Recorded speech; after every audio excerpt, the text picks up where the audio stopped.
جی، السلام علیکم ورحمۃ اللہ وبرکاتہ۔ کیسے ہیں آپ لوگ؟ سب خیریت سے ہیں؟ وعلیکم السلام الحمدللہ۔ جی، اللہ تعالیٰ سے خیر و خیریت سے رکھے۔ کلاس کا ٹائم ہو چکا ہے آلریڈی، تو میں کلاس کو اسٹارٹ کرتی ہوں۔ نحمدہ ونصلی علی رسولہ الکریم، اما بعد، اعوذ باللہ من الشیطان الرجیم، بسم اللہ الرحمن الرحیم۔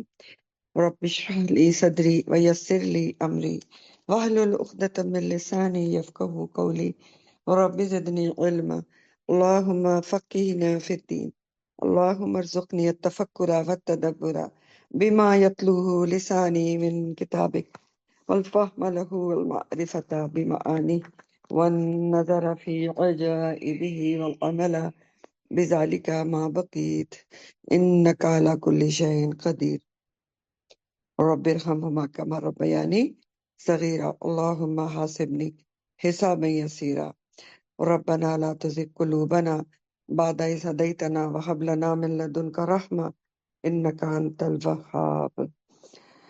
تو سب سے پہلے تو ایک ہوم ورک میں نے پچھلے ہفتے دیا تھا، تو کل مجھے کسی نے بھی نہیں یاد دلایا کہ ایک ہوم ورک ملا تھا۔ جی، کوئی ہوم ورک ملا تھا بچوں؟ یاد ہے کچھ؟ جی لاسٹ میں ٹائم آپ بالکل یاد ہے، کل بھی یاد تھا، آتدنا ایک لفظ جی تھا، کیا ہوم آتدنا۔ ورک تھا؟ آتدنا، جی لفظ آتدنا جو آیا تھا کہ آتدنا کہ ہم نے تیار کر کے رکھا ہے، جی ٹھیک ہے، کافروں کے لیے جہنم کو حسیرہ۔ تو آتدنا کا روٹ میں نے کہا تھا جی کہ پتہ کریں، جی تو روٹ کیا ہے روٹ پتہ؟ عین تا دال۔ ٹھیک ہو گیا، تو سب لوگ نوٹ کر لیں کہ آتدنا جو پچھلی تفسیر میں ورڈ آیا تھا، آیت نمبر اگر کوئی بتا سکتا ہے تو بتا دے کہ اس کا روٹ جو ہے آتدنا کا، یا میں خود دیکھ لیتی ہوں۔ آیت نمبر 10 آیت نمبر 10 آیت ہے نمبر 10 ہے۔ آیت نمبر 10 ہے، آیت نمبر 10 ہے، تو اس میں آتدنا کا ایک لفظ تھا، ٹھیک ہے، تو آتدا۔ اب میں آپ کو آتدا کا مطلب بتاؤں گی کہ جو آتدنا کا لفظ آیا تھا اس کے کیا معنی تھے۔ تو اصل میں قرآن میں تیار کر کے رکھنے کے لیے دو الفاظ استعمال ہوتے ہیں، ایک ہے آتدا اور ایک ہوتا ہے اعد۔ اعد لہم کا لفظ آتا ہے کہ تیار کیا ہوا ہے ہم نے۔ تو ان میں فرق کیا ہے؟ آتدنا کا روٹ عین تا دال ہے، اس کا معنی ہوتا ہے کہ سامان کو کسی خاص مقصد کے لیے تیار کرنا، بس سامان کو کسی خاص مقصد کے لیے تیار کرنا۔ اور جو دوسرا ورڈ قرآن میں یہ تیاری کے لیے استعمال ہوتا ہے کہ ہم نے تیار کر کے رکھا ہے جہنم کو، یا اس طرح سے آتا ہے، اعدہ کا لفظ آتا ہے، یہ حمزہ عین اور دال، تو وہ عدد سے ہے، اور اس کے معنی ہوتے ہیں اعدہ کے تیار کر کے سامنے لا کھڑا کرنا، حاضر کر دینا۔ تو آتدنا اور اعدہ میں یہ فرق ہے، آتدنا کیا ہے؟ صرف تیار کرنا، اور اعدہ کیا ہے؟ تیار کر کے سامنے حاضر کر دینا۔ ٹھیک ہو گیا؟ اب آپ کو اچھی طرح سمجھ میں آ گیا ہوگا۔ چلیں آج کی تفسیر کی طرف چلتے ہیں۔ آج کی تفسیر آپ کی آیت نمبر 19 سورہ بنی اسرائیل سے ہے، اور آیت نمبر 19 پر جانے سے پہلے اس سے پچھلی آیت کو تھوڑا سا یاد کر لیں، کیونکہ اگلی آیت پچھلی آیت سے کنیکٹڈ ہے۔ اور پچھلی آیت ہم نے کیا پڑھی تھی کل؟ آخری آیت، کہ اللہ تعالیٰ نے بہت ہی اہم ترین بات ہمیں بتائی تھی کہ من کانا، جو کوئی بھی جہاں کہیں بھی ہے، جس بھی زمانے میں ہے، جس بھی ایرا میں ہے، جہاں بھی دنیا میں پایا جاتا ہے، کامن ناؤن میں بات ہو رہی ہے، من کانا یرید العاجلہ، جو کوئی چاہتا ہے جلد ملنے والی چیز کو، یعنی دنیا کو چاہتا ہے، دنیا کی چیزوں کو چاہتا ہے، تو اللہ تعالیٰ فرما رہے ہیں اجلنا لہو فیہا، تو ہم اس کو جلدی دے دیتے ہیں اس میں۔ کس میں؟ جو دنیا چاہتا ہے اس کو دنیا کی چیزیں دنیا میں جلدی دے دی جاتی ہیں، لیکن کیا ساری دے دی جاتی ہیں؟ نہیں، فرمایا ما نشاء لمن نرید، جس کے لیے چاہتے ہیں اور جتنی چاہتے ہیں اتنی ہی دنیا ملتی ہے۔ دنیا جو بہت زیادہ مانگتا ہے تو یہ نہیں کہ صرف اس کو ساری چیزیں دنیا کی مل جاتی، نہیں، اللہ تعالیٰ فرما رہے دے تو دیتے ہیں جو دنیا مانگتا ہے، لیکن کتنی؟ ہاں، ما نشاء لمن نرید، جس کے لیے چاہتے ہیں جتنی چاہتے ہیں اتنی ہی ملتی ہے، لیکن پھر نقصان کیا ہوتا ہے؟ صرف دنیا کے طالب کو۔ ثم جعلنا لہ جہنم، پھر اس کے لیے ہم مقرر کر دیتے ہیں جہنم کو، یصلاھا، داخل ہوگا وہ اس میں مذموم مدھورا، مذمت کیا ہوا اور دھتکارا ہوا، رحمت سے دور کیا ہوا ہو کر داخل ہوگا۔ تو یہ تو کل کی بات تھی کہ ایک گروہ کے بارے میں بتایا گیا۔ اصل میں دیکھیں دنیا میں جو جینے کا طریقہ ہے لوگوں کا، اس کے حساب سے مین دو کیٹیگریز ہیں۔ دنیا میں جو لوگ زندگی گزار رہے ہیں نا، ان کی زندگی گزارنے کے طریقے سلیقے کے لحاظ سے دو کیٹیگریز ہیں۔ ایک کیٹیگری کیا ہے؟ جو صرف دنیا چاہتا ہے، دنیا مانگتا ہے، دنیا کے لیے ساری ایفرٹس ہیں، ٹھیک ہے۔ تو ان کا ذکر یہ کل کی آیت میں کیا گیا کہ ٹھیک ہے صرف دنیا چاہتا ہے تو اس کو ملے گی، لیکن کتنی؟ جتنی چاہے گا، جتنی کوشش اتنی نہیں مل جائے گی۔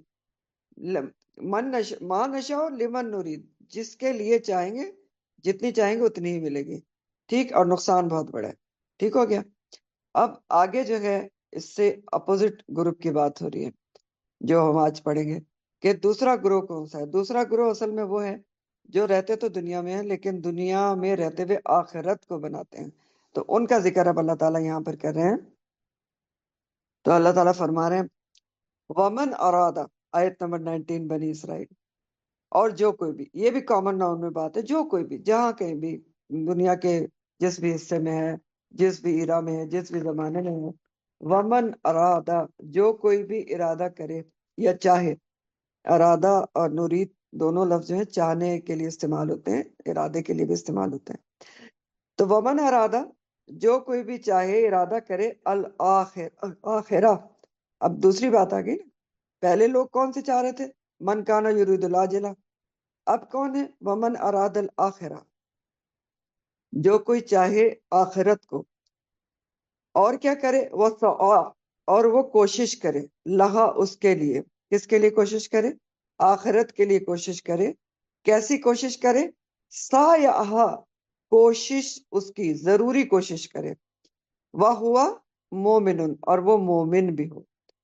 فاولئک، تو یہی لوگ ہیں، کانا ہے، سعیہم مشکورا، جن کی کوشش قابل قدر ہوگی، ٹھیک ہے۔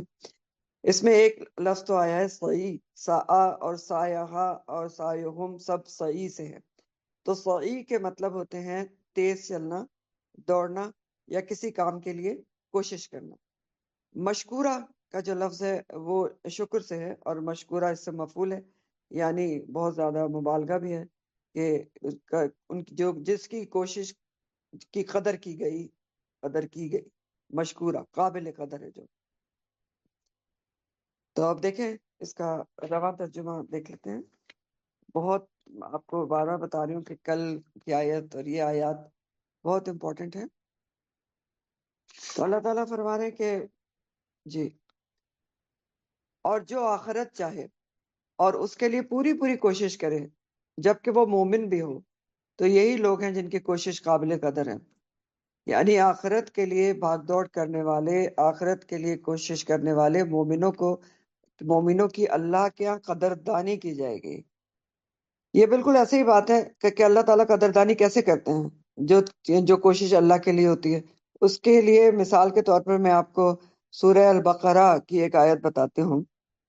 سورہ البقرہ آیت نمبر 245 ہے۔ اللہ تعالیٰ فرماتے ہیں من ذا الذی یقرض اللہ قرضا حسنا فیضاعفہ لہ اضعافا کثیرہ۔ ترجمہ اس کا یہ ہے کہ کون ہے جو، اللہ تعالیٰ پوچھ رہے ہیں کون ہے جو، کہاں ہے وہ جو اللہ کو قرض حسنہ دے، پھر اللہ وہ مال اس کے لیے کئی گنا زیادہ بڑھا دے، اس کی قدردانی کرے، یعنی اضعافاً کثیرہ کی کوئی لمٹ نہیں ہے، ٹھیک ہے۔ تو اب ذرا سا اس کو بھی سمجھ لیں کہ قرض حسنہ کیا ہوتا ہے۔ جو اللہ تعالیٰ جس کے لیے اتنے بڑے ریوارڈ کا اعلان کر رہے ہیں، قدردانی کر رہے ہیں کہ اس کے لیے کوئی لمیٹیشن نہیں ہے کہ 10 گنا ملے گا، کہ 100 گنا ملے گا، کہ 700 گنا ملے گا، نہیں، اضعافاً کثیرہ، جتنا زیادہ اللہ تعالیٰ چاہیں گے بڑھا کر اس کو اجر دیں گے جو اللہ کو قرض دے گا۔ تو اللہ کو قرض حسنہ دینا کیا ہوتا ہے؟ دیکھیں قرض حسنہ کا جو ورڈ ہے اس کو پہلے سمجھ لیں۔ قرض تو جو چیز کوئی آپ کسی کو ادھار دیتے ہیں، یعنی وہ آپ کو واپس ملنی ہوتی ہے۔ حسنہ کیا ہے؟ خوبصورت قرض، تو ایک تو قرض حسنہ انسانوں کو دیا جاتا ہے کہ آپ کسی کو قرض دیتے ہیں، کوئی بھی چیز قرضن دیتے ہیں، پیسہ دیتے ہیں یا کوئی بھی چیز ادھار دیتے ہیں، اور پھر آپ اس کا بہت زیادہ تقاضا نہیں کرتے، اس پہ احسان نہیں جماتے، تو یہ انسان کو قرض حسنہ دینا ہوتا ہے۔ لیکن اس آیت میں ذکر ہے اللہ تعالیٰ کا قرض، اللہ سبحانہ تعالیٰ کو قرض حسنہ دینے کا۔ تو اللہ تعالیٰ کو قرض حسنہ دینے سے کیا مراد ہوتی ہے؟ اللہ تعالیٰ کو قرض حسنہ دینے سے مراد دین کی نشر و اشاعت کے لیے خرچ کرنا ہوتا ہے۔ ہاں، اللہ تعالیٰ کو قرض حسنہ دینا کیا ہے؟ دین کی، اللہ کے دین کی نشر و اشاعت پر خرچ کرنا، دین کی ترویج میں، دین کی پروپیگیشن میں خرچ کرنا۔ تو اللہ تعالیٰ اس کے لیے اتنی زیادہ قدردانی کرتے ہیں جو دین کی نشر و اشاعت میں خرچ کرتا ہے، کہ اللہ تعالیٰ اس کے لیے کیا کریں گے؟ بڑھا دیں گے، کئی گنا زیادہ بڑھا کے، اضافاً کثیرہ اس کو اجر دیں گے۔ تو یہ ہوتی قدردانی، مثال کے طور پر، یہ اس لیے میں نے آپ کو بتایا۔ تو یہاں اس آیت میں اللہ تعالیٰ فرما رہے ہیں کہ جو آخرت چاہے گا اور اس کے لیے پوری پوری کوشش بھی کرے گا، اور تیسری بات یہ کہ مومن بھی ہو، تو یہی لوگ ہیں جن کی کوشش قابل قدر ہے، ان کی قدردانی کی جائے گی، بالکل اسی طرح جیسے اللہ تعالیٰ قرض حسنہ دینے والوں کی قدردانی کرتے ہیں۔ تو بات یہ ہے کہ جو دنیا چاہتے ہیں اللہ تعالیٰ اس کو دنیا میں ہی کھبا دیتے ہیں۔ دنیا چاہنے والوں کو دنیا میں کھبا دیتے ہیں۔ کیسے؟ کہ جو وہ چاہتا ہے سب تو نہیں ملتا، لیکن جس کے لیے چاہتے ہیں، جتنا چاہتے ہیں، کچھ نہ کچھ دنیا اس کو مل جاتی ہے، بس پھر کیا ہے، وہ دنیا کے پیچھے ہی لگ جاتا ہے، دنیا اور دنیا اور دنیا۔ الحکم التکاثر حتی زرتم المقابر، یہی تکاثر میں دنیا حاصل کرنے میں لگا رہتا ہے، حتیٰ کہ قبروں کو دیکھ لیتا ہے۔ اس کے برعکس جو آخرت چاہتے ہیں اور اس کے لیے کوشش بھی کرتے ہیں، یہ آیت بھی بہت زیادہ سمجھنے کی ہے، اس کے لیے کوشش بھی کرتے ہیں، ایسی کوشش جیسی کہ کرنی چاہیے۔ ہاں ہاں، اس کا کیا مطلب ہے؟ ایسی کوشش جیسے کہ کوشش کرنی چاہیے، یعنی اللہ رسول کے بتائے ہوئے طریقے سے، اللہ رسول کے ریکمینڈڈ طریقے سے آخرت کی کوشش کرتے ہیں، اپنی منمانی کوشش نہیں کرتے آخرت کے لیے، تو وہ قابل قدر کوشش ہوگی، اللہ کے ہاں ان کی قدردانی ہوگی۔ تو اب یہاں پر بہت ہی اہم ترین بات ہمارے لیے، آپ سب کے لیے، میرے لیے سمجھنے کی ہے کہ اللہ کے ہاں کسی بھی اعمال کی قدردانی کے حصول کے یہاں 3 شرائط بتائی جا رہی ہیں کہ اللہ تعالیٰ کون سے اعمال کی قدردانی کرتے ہیں، جو ان 3 شرائط کے مطابق کی جاتی ہیں۔ وہ 3 شرائط کیا ہیں؟ نمبر 1 شرط ہے وَمَنْ أَرَادَ الْآخِرَةَ، سب سے پہلے ارادہ تو ہو آخرت کے لیے، سب سے پہلے ارادہ تو کریں کہ آپ یہ کام آخرت کے لیے کر رہے ہیں، اور ویسے تو عقل مند وہ ہے جو ہر کام ہی آخرت کے لیے کرے۔ تو پہلے ارادہ تو ہو آخرت کے لیے، نیت خالص اللہ کے لیے ہو، ظاہر ہے، کیونکہ انما الاعمال بالنیات ہیں، تو نیت تو پہلے خالص اللہ کے لیے کریں، آخرت کے اجر و ثواب کے لیے کریں، ٹھیک، پہلی شرط ہے نیت خالص اللہ کے لیے، آخرت کے اجر و ثواب کے لیے۔ پھر دوسری شرط ہے وَسَعَى لَهَا سَعْيَهَا، پھر کوشش اتنی کرے جتنی کی کوشش کرنی چاہیے، جتنی کوشش آخرت کے لیے مطلوب ہے اتنی کوشش بھی کرے۔ اور دوسری بات یہ ہے کہ کوشش آخرت کے لیے ایسے طریقے سے کرے جو کہ مطلوب ہے، یعنی اللہ کے احکامات کے مطابق رسول کے طریقے سے کرے آخرت کی کوشش۔ تو سعی لہا سایہ میں پھر کیا ہے؟ 2 چیزیں ہیں کہ کوشش بھی آخرت کے لیے کیسے کرے؟ جیسے کہ کوشش کرنی چاہیے۔ تو اس میں پہلا پوائنٹ کیا ہے کہ اتنی کوشش کرے جتنی کوشش کرنی ہے آخرت کے لیے، جتنی مطلوب ہے اتنی کوشش ضرور کرے۔ اور دوسری بات کیا ہے کہ کوشش جو آخرت کے لیے ہو رہی ہے وہ ایسے طریقے سے کرے جو ریکمینڈڈ طریقہ ہے، جو مطلوب طریقہ ہے، جو مقبول طریقہ ہے، سنت رسول کے مطابق آخرت کی کوشش کرے۔ تو کوشش بھی ایسی کہ جس کی کوالٹی اور جس کی مقدار، یعنی کوالٹی اور کوانٹیٹی دونوں مطلوب شرائط پر پوری اترے ہیں، یہ ہے لب لباب۔ وَسَعَى لَهَا سَعْيَهَا، کہ کوشش ایسی کرے، ایک تو خالص نیت اللہ کے لیے کر کے پہلی شرط ہو گئی، دوسری ہے کہ کوشش بھی اتنی کہ جتنی کرنی چاہیے، تو یعنی جتنی مطلوب ہے اتنی ضرور کرے، اور دوسری کیا؟ ایسے طریقے سے کرے جو کوشش مقبول ہو جائے۔ تو کوشش ایسی کرے آخرت کے لیے جس کی کوالٹی اور کوانٹیٹی دونوں مطلوب شرائط پر پوری اتریں، کوانٹیٹی بھی اور کوالٹی بھی۔ کوانٹیٹی یعنی جتنی کوشش وہاں کی نجات کے لیے ضروری ہے اتنی کرنی ہے، ٹھیک ہے، جتنی وہاں کی کامیابی کے لیے، فوز العظیم کے لیے ضروری ہے اتنی کرنی ہے، ٹھیک ہے، کیونکہ بعض دفعہ دیکھیں ہم کوشش کرتے ہیں آخرت کے لیے لیکن اتنی نہیں کرتے جتنی مطلوب ہے، کوشش کرتے ہیں لیکن اتنی نہیں کرتے جتنی مطلوب ہے، جو ہمیں فوز العظیم دلا سکے، جو آخرت میں کامیاب کر سکے، اتنی نہیں کرتے، کرتے ضرور ہے، تو اتنی کرنی ہے جتنی وہاں فوز عظیم دلا سکے۔ تو وہ کتنی ہے؟ من استطاعتم، جتنی استطاعت ہے اتنی کوشش کریں، اٹموسٹ ایفرٹس کرنی ہے آخرت کے لیے، کہ وہاں پر کامیاب ہو جائیں۔ اور دوسرا پھر وہی شرط ہے کہ کوشش بھی پھر صحیح طریقے سے ہو، اپنے بدعت کے طریقے سے نہ ہو، ٹھیک ہے۔ اب کوئی صحیح کر رہا ہے، اپنی کوشش کر رہا ہے آخرت کے لیے، لیکن وہ ریکمینڈڈ طریقے سے نہیں کر رہا، یعنی تو وہ یہ شرط پوری نہیں کر رہا ہے بس سایہ کی، کہ اس کی کوشش جو ہے ویسی ہو جیسے کہ کوشش کرنی چاہیے۔ تو دو پوائنٹ اس میں آپ یاد رکھیں، ایک پوائنٹ کیا ہے کہ کوشش جتنی کر سکتے ہیں اتنی کرنی چاہیے آخرت کے لیے، جتنی کی کرنی ہی چاہیے، ہاں، اور کتنی کرنی چاہیے؟ جتنی استطاعت ہے، ہاں، اس سے اتنی کوشش کریں یا اس سے بڑھ کے کریں۔ اور دوسری شرط کیا ہے کہ ریکمینڈڈ طریقے سے کریں، بدعات کے طریقوں سے آخرت کی کوشش نہ ہو، من مانی ترکیبوں سے آخرت کی کوشش نہ ہو، سنے سنائی طریقوں سے آخرت کی کوشش نہ ہو، بلکہ قرآن اور سنت خود ساختہ طریقوں سے آخرت کی کوشش نہ ہو، بلکہ قرآن اور سنت صحابہ کے طریقے کے مطابق آخرت بنانے کی کوشش کرنا چاہیے۔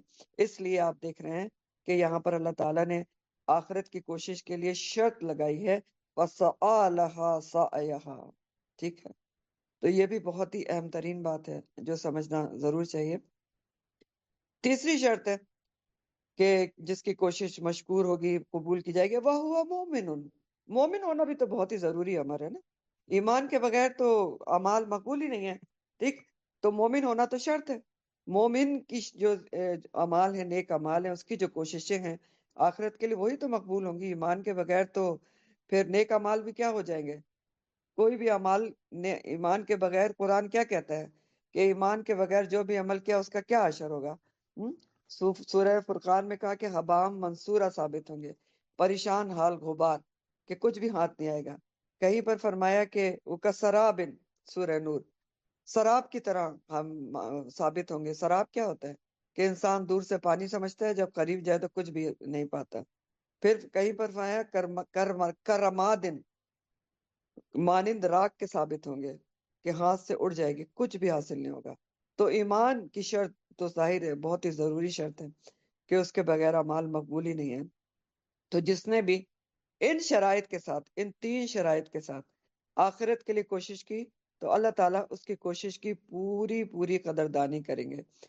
اور قدردانی کی مثال تو ہم نے ابھی سورہ نحل میں پڑھی ہے نا، کہ حضرت ابراہیم علیہ السلام کی کوششوں کی کیسی اللہ تعالیٰ نے قدردانی کی، کہ انہوں نے اللہ تعالیٰ کے ہر حکم پر عمل کیا، ہر حکم پر انہوں نے کہا اسلمت لرب العالمین، میں نے اپنا آپ سپرد کر دیا، اتنی قربانیاں دی۔ تو اللہ تعالیٰ نے کیسے ان کے سایہم مشکورہ کیا تھا کہ ان کو خلیل اللہ بنا لیا، اللہ کا قریبی دوست بنایا۔ پھر اللہ تعالیٰ نے فرمایا کہ وہ یہاں بھی نیکوکاروں میں سے ہیں اور آخرت میں بھی نیکوکاروں میں سے ہوں گے۔ اور ان کی تعریف کئی جگہ اللہ تعالیٰ نے کی کہ وہ جو ہیں بہت ہی یکسو تھے اور مشرکین میں سے نہیں تھے۔ تو یہ ہوتی ہے سایہم مشکورہ۔ پھر آپ حضرت ہاجرہ کی صحیح کو دیکھیں کہ کس طرح مشکور کی گئی ہے۔ حضرت ہاجرہ کون تھی؟ ابراہیم علیہ السلام کی بیوی اور جن کے بیٹے تھے اسماعیل علیہ السلام، جن دونوں کو جو ابراہیم علیہ السلام اللہ کے حکم سے جب مکہ آباد نہیں تھا تو اس میں بیابان صحرا میں چھوڑ گئے تھے، ایک مشکیزہ پانی اور کھجور کے تھیلے کے ساتھ۔ اور جب پانی ختم ہو گیا تو ان کا بیٹا، بہت ہی شیرخوار بچے تھے حضرت اسماعیل، تو وہ تڑپ رہے تھے پانی سے، تو حضرت حاجہ بے قراری میں صفا اور مروہ جو دو پہاڑیاں تھیں اس وقت، ان کے درمیان وہ بھاگی تھی کہ کہیں پانی مل جائے۔ تو اللہ تعالیٰ نے ان کی صحیح کو کیسا مشکور کیا کہ آج آپ دیکھ لیں صحیح صفا و مروہ کے بغیر آپ کا حج و عمرہ قبول ہی نہیں ہوتا. تو اللہ تعالیٰ تو بہت ہی کوششوں کو مقبول کرنے والے ہیں، مشکور کرنے والے ہیں، لیکن بندہ کوشش تو کرے. بہرحال یہاں فرمایا گیا ان دو آیات میں کہ جو شخص بھی آخرت کو سامنے رکھ کر ایمان کے ساتھ اخروی نجات اور کامیابی کو مقصد بنا کر دنیا میں جیتا ہے، دنیا ہی کی چیزوں اور نعمتوں سے آخرت بنانے کی کوشش کرتا رہتا ہے، اور کوشش بھی اس طریقے سے کرتا ہے جو کہ ریکمینڈڈ ہے، جو کہ مطلوب ہے، اس طریقے سے کرتا ہے، تو یقینی طور پر اس کو اس کا آخرت میں نتیجہ ملے گا. کیا نتیجہ ملے گا؟ جہنم سے بچ جائے گا، مذمت زدہ ہونے سے، مذمومن ہونے سے بچ جائے گا، مدھورا ہونے سے بچ جائے گا، اللہ کی رحمت سے دور ہونے سے بچ جائے گا. ان سب چیزوں سے مل جائے گا، بچ جائے گا. اور مزے کی بات یہ ہے کہ آخرت چاہنے والے، آخرت بنانے والے کو دنیا بھی اتنی ضرور مل جائے گی جتنا کہ اس کے مقدر میں. اور دوسری طرف کون ہے جو صرف دنیا بنانے کی کوشش کرتا ہے، دنیا ہی میں کھبا ہوا ہے؟ تو کیا ہے، دنیا بھی اس کو صرف اتنی ہی ملے گی جتنا وہ چاہتا ہے، اور جتنا اللہ چاہتا ہے، ہاں، اور جس کے لیے چاہتا ہے، ہاں. اور پھر آخرت اس کے ہاتھ سے بالکل ہی چلی جائے گی. تو اب کمپیئر کر لیں، ہاں، کمپیریزن کریں کہ عقل مند کون ہے. عقل مند کون ہے؟ جو صرف دنیا کے لیے کام کر رہا ہے اور جس کی آخرت بالکل چلی گئی، یا جو دنیا میں رہتے ہوئے دنیا میں بھی رہ رہا ہے لیکن ہر کام دنیا کا بھی آخرت کے لیے کر رہا ہے. تو کون عقل مند ہے؟ اب یہاں پر لیسن کہہ لیں یا ہم سب کے لیے ایک بہت ضروری سوال ہے کہ جو ہم سب نے اپنے آپ سے کرنا ہے، بار بار کرنا ہے، تنہائیوں میں کرنا ہے. کیا سوال ہے؟ کیا غور و فکر کا مقام ہے ہمارے لیے؟ سوال یہ ہے ہم سب کے لیے کہ میری طلب اور کوشش کس چیز کے لیے ہے؟ میری طلب اور کوشش کس چیز کے لیے ہے؟ لکھ لیں سوال. یہ ہر کسی نے اپنے آپ سے کرنا ہے، ایک دفعہ نہیں، بار بار کریں تنہائیوں میں کہ میری ایفرٹس، میری ساری طلب کس چیز کے لیے ہے؟ ہاں، میری دعائیں کس چیز کے لیے ہوتی ہیں؟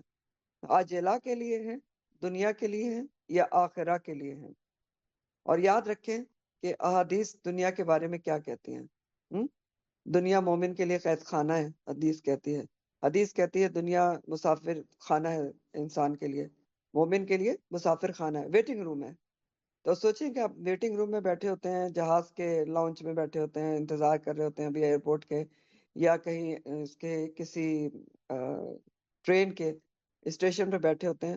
تو کیا ہم کبھی یہ کرتے ہیں کہ اٹھ کے چلیں ذرا اس ویٹنگ روم کو بہت ہی اس کو امپروو کر لیتے ہیں، اس کو مزید یہ کر لیتے ہیں، اس میں وہ کر لیتے ہیں؟ کرتے ہیں کبھی؟ نہیں کرتے. تو دنیا بھی جو مومن کے لیے کیا ہے؟ مسافر خانہ ہے. اور حدیث کیا کہتی ہے؟ مچھر کے پر کے برابر بھی دنیا کی حقیقت نہیں ہے. اور حدیث کیا کہتی ہے کہ مرے ہوئے بکری کے بچے کی جتنی بھی حیثیت دنیا کی نہیں ہے. اور حدیث یہ کہتی ہے کہ انسان سمندر میں انگلی اگر ڈالے تو جتنا پانی اس کے اوپر لگتا ہے انگلی پر، وہ ہے دنیا، اور باقی سمندر کیا ہے؟ آخرت ہے. تو حقیقت یہ ہے کہ دنیا مومن کی چاہت نہیں ہوتی، ضرورت ہوتی ہے. ٹھیک ہے، دنیا مومن کی چاہت نہیں ہوتی، ضرورت ہوتی ہے. تو جس نے چاہت بنا لیا وہ سمجھ لے کہ پھر دنیا میں کھپ گیا، اور پھر انجام اس کا بتایا گیا جو آپ نے پیچھے پڑھ لیا. پھر اللہ تعالیٰ آگے فرماتے ہیں کہ کلن، ہر ایک کو، نمدو، ہم مدد دیتے ہیں. نمدو کا جو لفظ ہے مدہ سے، میم دال دال، تو مدہ کے معنی دو ہوتے ہیں، مدد دینا یا مدہ کہتے ہیں لمبائی میں پھیلانے کو بھی. تو نمدو، ہر ایک کو ہم مدد دیتے ہیں، ہا اولائی، ان کو بھی، وہ ہا اولائی، اور ان کو بھی، من عطائی ربی کا، عطا میں سے آپ کے رب کی. ہم ہر ایک کو مدد دیتے ہیں، ان لوگوں کو بھی اور ان لوگوں کو بھی، عطا میں سے آپ کے رب کی. عطا کا مطلب ہوتا ہے اللہ کی نعمتیں، اللہ کی بخشش وغیرہ. وما کانا، اور نہیں ہے، عطا ربی کا، عطا آپ کے رب کی، محظورا، روکی ہوئی، روکی گئی. محظورہ کا جو روٹ ہے وہ ہا، زوئے اور را ہے، اور یہ بھی اسم مفعول ہے. ہزارہ کے معنی ہوتے ہیں باڑ لگا کر، یعنی فینس لگا کر کسی چیز کو روکنا. ٹھیک، تو معذورہ کیا ہے؟ روکی ہوئی، اس سے مفعول ہے۔ تو اس کا ترجمہ دیکھیں، اللہ تعالیٰ فرما رہے ہیں کہ ہم ہر ایک کو آپ کے رب کی عطا سے نوازتے ہیں، ان کو بھی اور ان کو بھی، ان لوگوں کو بھی اور ان لوگوں کو بھی، اور تیرے رب کی عطا کسی سے روکی ہوئی نہیں ہے۔ ہم ہم ہر ایک کو آپ کے رب کی عطا سے نوازتے ہیں، ان کو بھی اور ان کو بھی، ہر ایک کو ہم مدد دیتے ہیں، ان لوگوں کو بھی اور ان لوگوں کو بھی۔ اب یہ ان لوگ اور ان لوگ کون ہیں؟ یعنی دنیا چاہنے والے کو بھی اور آخرت چاہنے والوں کو بھی عطا رب کی جو ہے ملتی ہے، بخشش اور نعمتیں دونوں کو ملتی ہیں، جن کا پیچھے ذکر ہوا۔ ان لوگوں کو بھی یعنی جو دنیا صرف چاہتے ہیں ان کو بھی ملتی ہیں، جو آخرت چاہتے ہیں ان کو بھی ملتی ہیں۔ یعنی مراد اس سے یہ ہے کہ وسائل دونوں کو ملے ہوئے ہیں، ہاں، جو دنیا چاہتا ہے اس کو بھی، جو آخرت چاہتا ہے اس کو بھی۔ مثلا مال دولت، جو دنیا کی چیزیں، رزق، اولاد، یہ سب اللہ کی دین ہے، عطا ہے، دنیاوی چیزیں ہیں جو دنیا دار کو بھی ملتی ہیں جو صرف دنیا کی کوشش کرتا ہے، اور آخرت کے طلبگار کو بھی ملتی ہیں جتنی اس کے مقدر میں ہوتی ہیں۔ اور وما کانا عطا ربی کا محظورا، اور تیرے رب کی عطا کسی سے بھی روکی ہوئی نہیں ہے۔ تیرے رب کی بخشش روکی نہیں گئی ہے، یعنی کسی سے بھی روکی نہیں گئی، نہ مومن سے نہ کافر سے۔ رب کی عطا سب کے لیے عام ہے، چاہے کوئی کفر کر رہا ہے، نافرمانی کر رہا ہے، تو اس کی وجہ سے بھی کیا اللہ تعالیٰ اپنی نعمتیں روک لیتے ہیں؟ نہیں روکتے، سب کو دیتے ہیں، کیونکہ الرحمن ہے۔ رحمان کا یہی تو مطلب ہے نا، کہ ایک رحم کا ٹھاٹے مارتا ہوا سمندر ہے، کہ ایسا نہیں کرتا اللہ تعالیٰ کہ کوئی نافرمانی کر رہا ہے تو اسے نعمتیں روک لے، اس کو اولاد نہ ملے، اس کو رزق نہ ملے، نہیں، رحمان ہے۔ تو عطائے ربی کا تو سب کو ملتی ہے، دونوں کو ملتی ہے، مومن، کافر، فرما بردار، نافرمان، سب کو ملتی ہے۔ یعنی دنیا کا جو طلبگار ہوتا ہے اس کو بھی ملتی ہیں، اور جو آخرت کا طلبگار ہے اگر وہ نہ بھی مانگے، آخرت کا طلبگار دنیا نہ بھی مانگے، تو کیا اگر وہ مانگتا نہیں ہے سوری، دعا نہیں کرتا، تو کیا اس کو دنیا کی نعمتیں نہیں ملتی؟ نہیں، اس کو بھی ملتی ہیں، جتنی اس کے مقدر میں ہوتی ہیں۔ اور جو دنیا دار مانگتا ہی رہتا ہے اس کو کیا ساری مل جاتی؟ نہیں، اس کو بھی نہیں ملتی، ساری نہیں مل جاتی لیکن ملتی پھر بھی ہیں۔ تو اللہ تعالیٰ کی جو عطا ہے، جو نعمتیں ہیں، جو وہ بخشش ہے، وہ دونوں کو ملتی ہیں، جو دنیا چاہتا ہے اس کو بھی ملتی ہیں، جو آخرت چاہتا ہے اس کو بھی ملتی ہیں، اتنی ملتی ہیں جتنی مقدر میں ہوتی ہیں۔ اب آزمائش کس بات میں ہے؟ مل تو دونوں کو رہی ہیں، عطا ربی کا معذورہ کسی سے بھی روکی بھی نہیں ہے۔ آزمائش کیا ہے؟ کہ کون ان نعمتوں کو، ان عطا ربی کا سے دنیا بناتا ہے اور کون آخرت سنوارتا ہے، کون عاجلہ چاہتا ہے اور کون آخرت چاہتا ہے، یہ آزمائش ہوتی ہے۔ اب سمجھ گئے بات کو؟ ملتی تو دونوں کا ہے، کل نمدہا اولائے واہ اولائے من عطا ربی کا، کسی سے بھی اللہ تعالیٰ روکتا نہیں ہے، لیکن آزمائش کس میں ہے؟ کہ کون سی نعمتوں سے بس دنیا میں ہی گم ہو جاتا ہے، نعمتوں میں گم ہو جاتا ہے، نعمتیں دینے والوں کو بھول جاتا ہے، اور کون نعمتیں پا کر اس کو آزمائش سمجھتا ہے اور پھر ان سے بہت زیادہ نعمتیں دینے والوں کو یاد رکھتا ہے اور نعمتوں کا استعمال آخرت بنانے میں کرتا ہے، یہ آزمائش ہوتی ہے۔ اب سوال یہ ہے کہ ہم غور کریں تو وہ کون سی اسباب ہیں، کون سی ریزنز ہیں جو عاجلہ چاہنے کی وجہ بنتی ہیں۔ یعنی یہ سمجھ لیں کہ عموماً عاجلہ چاہنے کے اسباب کیا ہوتے ہیں، عاجلہ یعنی دنیا چاہنے کے اسباب یا ریزنز کیا ہوتے ہیں؟ کیوں انسان دنیا میں ہی کھپ جاتا ہے، صرف دنیا چاہتا ہے، دنیا کی دعائیں، دنیا کی کوشش ہے؟ تو کیا اسباب ہے؟ نمبر 1، دنیا پر پوری توجہ ہونا، یعنی دنیا ہی پر سارا فوکس ہے، آخرت یاد ہی نہیں ہے، ٹھیک ہے؟ آخرت، انسان اگر مسلمان بھی ہے لیکن وہ آخرت پر ایمان بھی رکھتا ہے، لیکن آخرت پر ایمان رکھنے کے باوجود یقین نہیں رکھتا، کیونکہ جس کو یقین ہو وہ تو ایسا نہیں کر سکتا کہ دنیا پر پوری توجہ رکھے اور صرف عاجلہ چاہے، تو یہ تو پھر بے یقینی کی کیفیت ہوتی ہے کہ ایمان مکمل نہیں ہے آخرت پر، یا یقین پورا نہیں ہے۔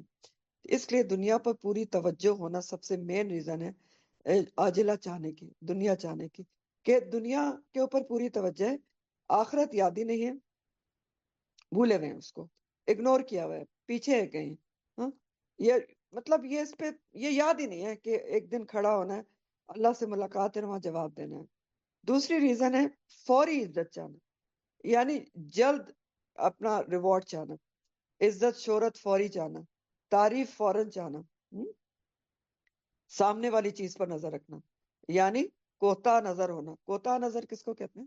شارٹ سائٹڈنس ہونا، نظر آگے جاتی نہیں، صرف دنیا تک جاتی ہے اور دنیا کے آگے رک جاتی ہے، سب کچھ دنیا میں چاہنا، ٹھیک۔ فوری عزت، فوری تعریف، امیجیٹ، میں نے یہ کام کیا مجھے تعریف مل جائے۔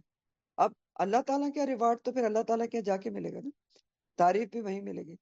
تو اب کیا ہے، وہ انسان جو فوری تعریف چاہتا ہے تو وہ پھر دنیا پر پوری توجہ دیتا ہے، کیونکہ اس کو فوری عزت اور فوری تعریف چاہیے۔ ناموری، دولت، شہرت، سب صرف دنیا کے لیے چاہنا، یہ اگلی ریزن ہوتی ہے۔ یعنی ظاہر ہے جس کے سارا فوکس دنیا پہ ہے تو وہ ساری اپنی ناموری، اپنی شہرت، دولت سب صرف دنیا کے لیے چاہے گا نا، کہ دنیا میں مشہور ہو جاؤں، دنیا میں میری تعریف ہو، ناموری ہو جائے۔ تو پھر ایسے انسان کے ساتھ کیا ہوتا ہے؟ آخرت برباد ہو جاتی ہے۔ ہاں، جیسے اللہ تعالیٰ نے پیچھے فرمایا نا کہ کیا ہوگا اس کو، ثم جعلنا لہ جہنم یصلاها مذموما مدحورا، ٹھیک ہو گیا۔ تو یہ اسباب ہوتے ہیں دنیا چاہنے والوں کے، جو عاجلہ چاہتے ہیں۔ پھر آخرت چاہنے کے اسباب کیا ہوتے ہیں؟ اللہ کی رضا کو پیش نظر رکھنا، اللہ کی رضا چاہنا۔ جو عقل مند لوگ ہوتے ہیں نا، وہ اللہ کی رضا کو پیش نظر رکھتے ہیں، ہاں، اور یہی آخرت چاہنے کے اسباب ہوتے ہیں کہ اللہ کی رضا چاہیے، ہمیشہ نظر اس کی رضا پر ہے، اللہ کے احکامات پر چلنے کی پوری پوری کوشش کرتے ہیں، کیونکہ ان کو مطلوب اور مقصود اللہ کی رضا ہوتی ہے کہ اللہ مجھ سے راضی ہو جائے، اور پھر وہ اس کے لیے آخرت کے لیے کوشش بھی ویسے ہی کرتے ہیں جو کہ مطلوب ہوتی ہے، ہاں۔ اور جو آخرت کے لیے کوشش کرتا ہے، یاد رکھیں کہ یہ نہیں کہ صرف اس کی آخرت سنورتی ہے، نہیں، آخرت کے لیے کوشش کرنے والے کے لیے اور ویسی کوشش جیسے کہ مطلوب ہے، اس کی دنیا بھی بن جاتی ہے۔ یاد رکھیں، دنیا میں بھی حیات طیبہ ملتی ہے۔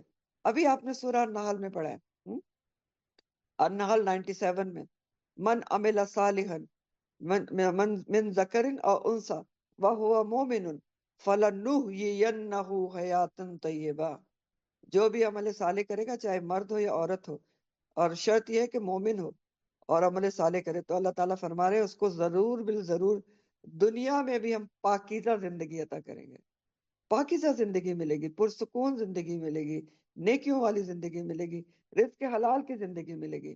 تو ایسا نہیں کہ جو آخرت کے لیے کوشش کر رہا ہے اس کو دنیا میں کچھ بھی نہیں ملے گا، اس کو تو دنیا اور آخرت دونوں مل جاتی ہیں۔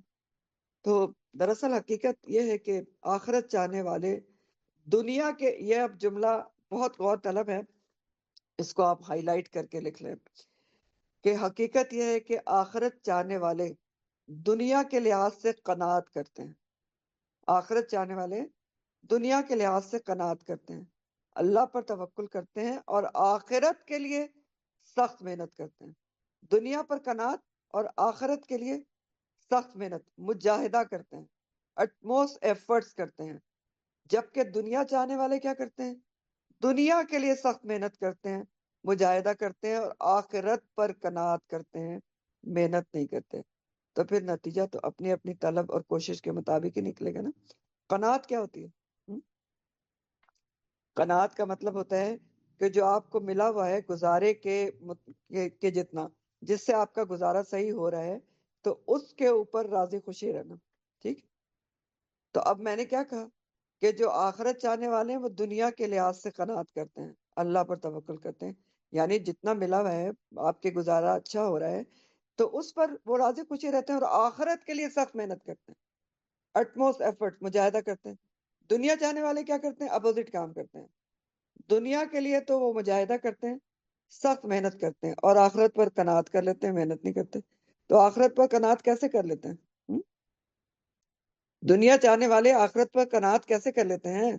آپ نے سنا ہوگا بعض دفعہ کہ جب کسی کو بتاؤ کہ جنت کے درجات ہیں اور 100 درجات ہیں، اور کسی کو یہ درجہ اور کسی کو یہ درجہ، اور روز آخرت، روز جو آپ کی ہے سورہ واقعہ، وہ لوگوں کے 3 گروہ بتاتی ہے کہ ایک جو بائیں ہاتھ والے ہیں وہ تو بد نصیب لوگ ہیں جو دوزخ میں جائیں گے، ایک دائیں ہاتھ والے ہیں عام نیکوکار، اور ایک ایلیٹ کلاس بھی ہے، سابقون السابقون اولئک المقربون۔ تو بہت آرام سے کئی دفعہ یہ جواب ملتا ہے چلو جنت میں تو چلے جائیں، چاہے کوئی بھی درجہ ہو. تو یہ ہوتی ہے قناعت. ٹھیک ہے، آخرت پر قناعت. آخرت کے لیے محنت نہیں ہے. دنیا کے لیے کبھی کسی کو کہتے سنا ہے؟ بہت کم آپ نے سنا ہوگا. کوئی قناعت نہیں کرتا دنیا پہ. ایک بڑا گھر بنا لیا، دوسرا بنانا ہے، دوسرا بنا لیا، اور بھی بنانا ہے، فارم ہاؤس بنانا ہے، پتہ نہیں کون کون سے ہاؤس بنانے ہیں، سمر ہاؤس بنانا ہے، کہاں بنانا ہے، وہاں بھی بنانا ہے، یہاں بھی بنانا ہے. قناعت نہیں ہے. آخرت پہ قناعت بہت جلدی ہوتی ہے کہ چلیں خیر ہے. اور یہ بھی ہے کہ بالآخر تو جنت میں جائے گا کلمہ کو. تو سوچ کے ذرا دیکھیں کہ بالآخر ضرور جائے گا، بالآخر کلمہ کو جنت میں جائے گا. لیکن بالآخر پہ غور کریں، کیا خدا نہ کرے کوئی دوزخ میں ایک لمحہ بھی گزار سکتا ہے؟ ایک لمحہ بھی گزار سکتا ہے؟ قرآن کہتا ہے نا کہ وَمَنْ زُحْزِحَ عَنِ النَّارِ وَادْخَلَ الْجَنَّةَ فَقَدْ فَازَ. جو بچا لیا گیا آگ سے اور داخل کر دیا گیا جنت میں، وہ کامیاب ہے. جو ایک لمحے کے لیے بھی جس کو آگ نے نہیں چھوا اور ڈائریکٹ جنت میں داخل کر دیا گیا، وہ کامیاب ہے. تو ایسی کامیابی کے لیے پھر آپ کو کیا قناعت کرنی ہے آخرت کے اوپر، کہ سخت محنت کرنی ہے، سایہ کرنی ہے. سوچنے کی بات ہے. تو پھر بہرحال آگے اللہ تعالیٰ کیا فرماتے ہیں؟ وانظر، دیکھو. امر کا صیغہ ہے نظرہ سے، انظر ہے، سوری، انظر دیکھو، کیفا کس طرح، فضلنا فضیلت دی ہے ہم نے، بعدہم ان کے بعض کو علی بعض کے اوپر، ولل آخرت اور یقیناً آخرت، اکبرو زیادہ بڑی ہے، درجات میں. اکبر جو ہے کبر سے اسم تفضیل ہے، بہت زیادہ بڑی ہے. ٹھیک ہے، کیا ہے آخرت؟ بہت زیادہ بڑی ہے. کس میں؟ درجات میں. اور وہ اکبر تفضیلا، اور بہت زیادہ بڑھ کر بھی ہے. اکبر بہت زیادہ بڑی ہے، بہت زیادہ بڑھ کر ہے. تفضیلا فضیلت میں. ٹھیک، درجات میں بھی زیادہ بڑی آخرت بڑھ کے ہے، اور فضیلت دینے کے لحاظ سے بھی آخرت سب سے زیادہ بڑی ہے. ٹھیک ہے، یہ یہاں پر فرمایا جا رہا ہے. ترجمہ تو اس کا بہت آسان سا ہے. اللہ تعالیٰ فرمانے کہ دیکھو کس طرح ہم نے بعض کو بعض پر فضیلت دی ہے، اور یقیناً آخرت درجوں میں بڑھ کر ہے، اور فضیلت دینے میں بھی، فضیلت کے لحاظ سے بھی آخرت ہی سب سے زیادہ بڑھ کر ہے. یہ کہا جا رہا ہے سسٹم میں.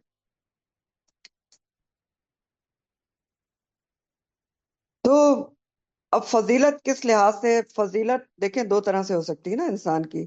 ایک فضیلت دنیا میں جیسے مال دولت اقتدار شکل و صورت وغیرہ کی وجہ سے ہو سکتی ہے، اور ایک فضیلت کس لحاظ سے ہو سکتی ہے؟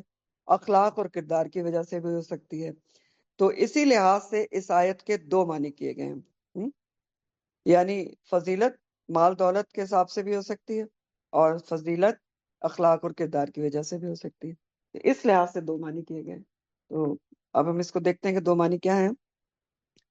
تو ایک معنی تو یہ ہے کہ بعض لوگوں کو دنیا میں اللہ تعالیٰ فرما رہے ہیں کہ بعض کے مقابلے میں فضیلت دی ہے.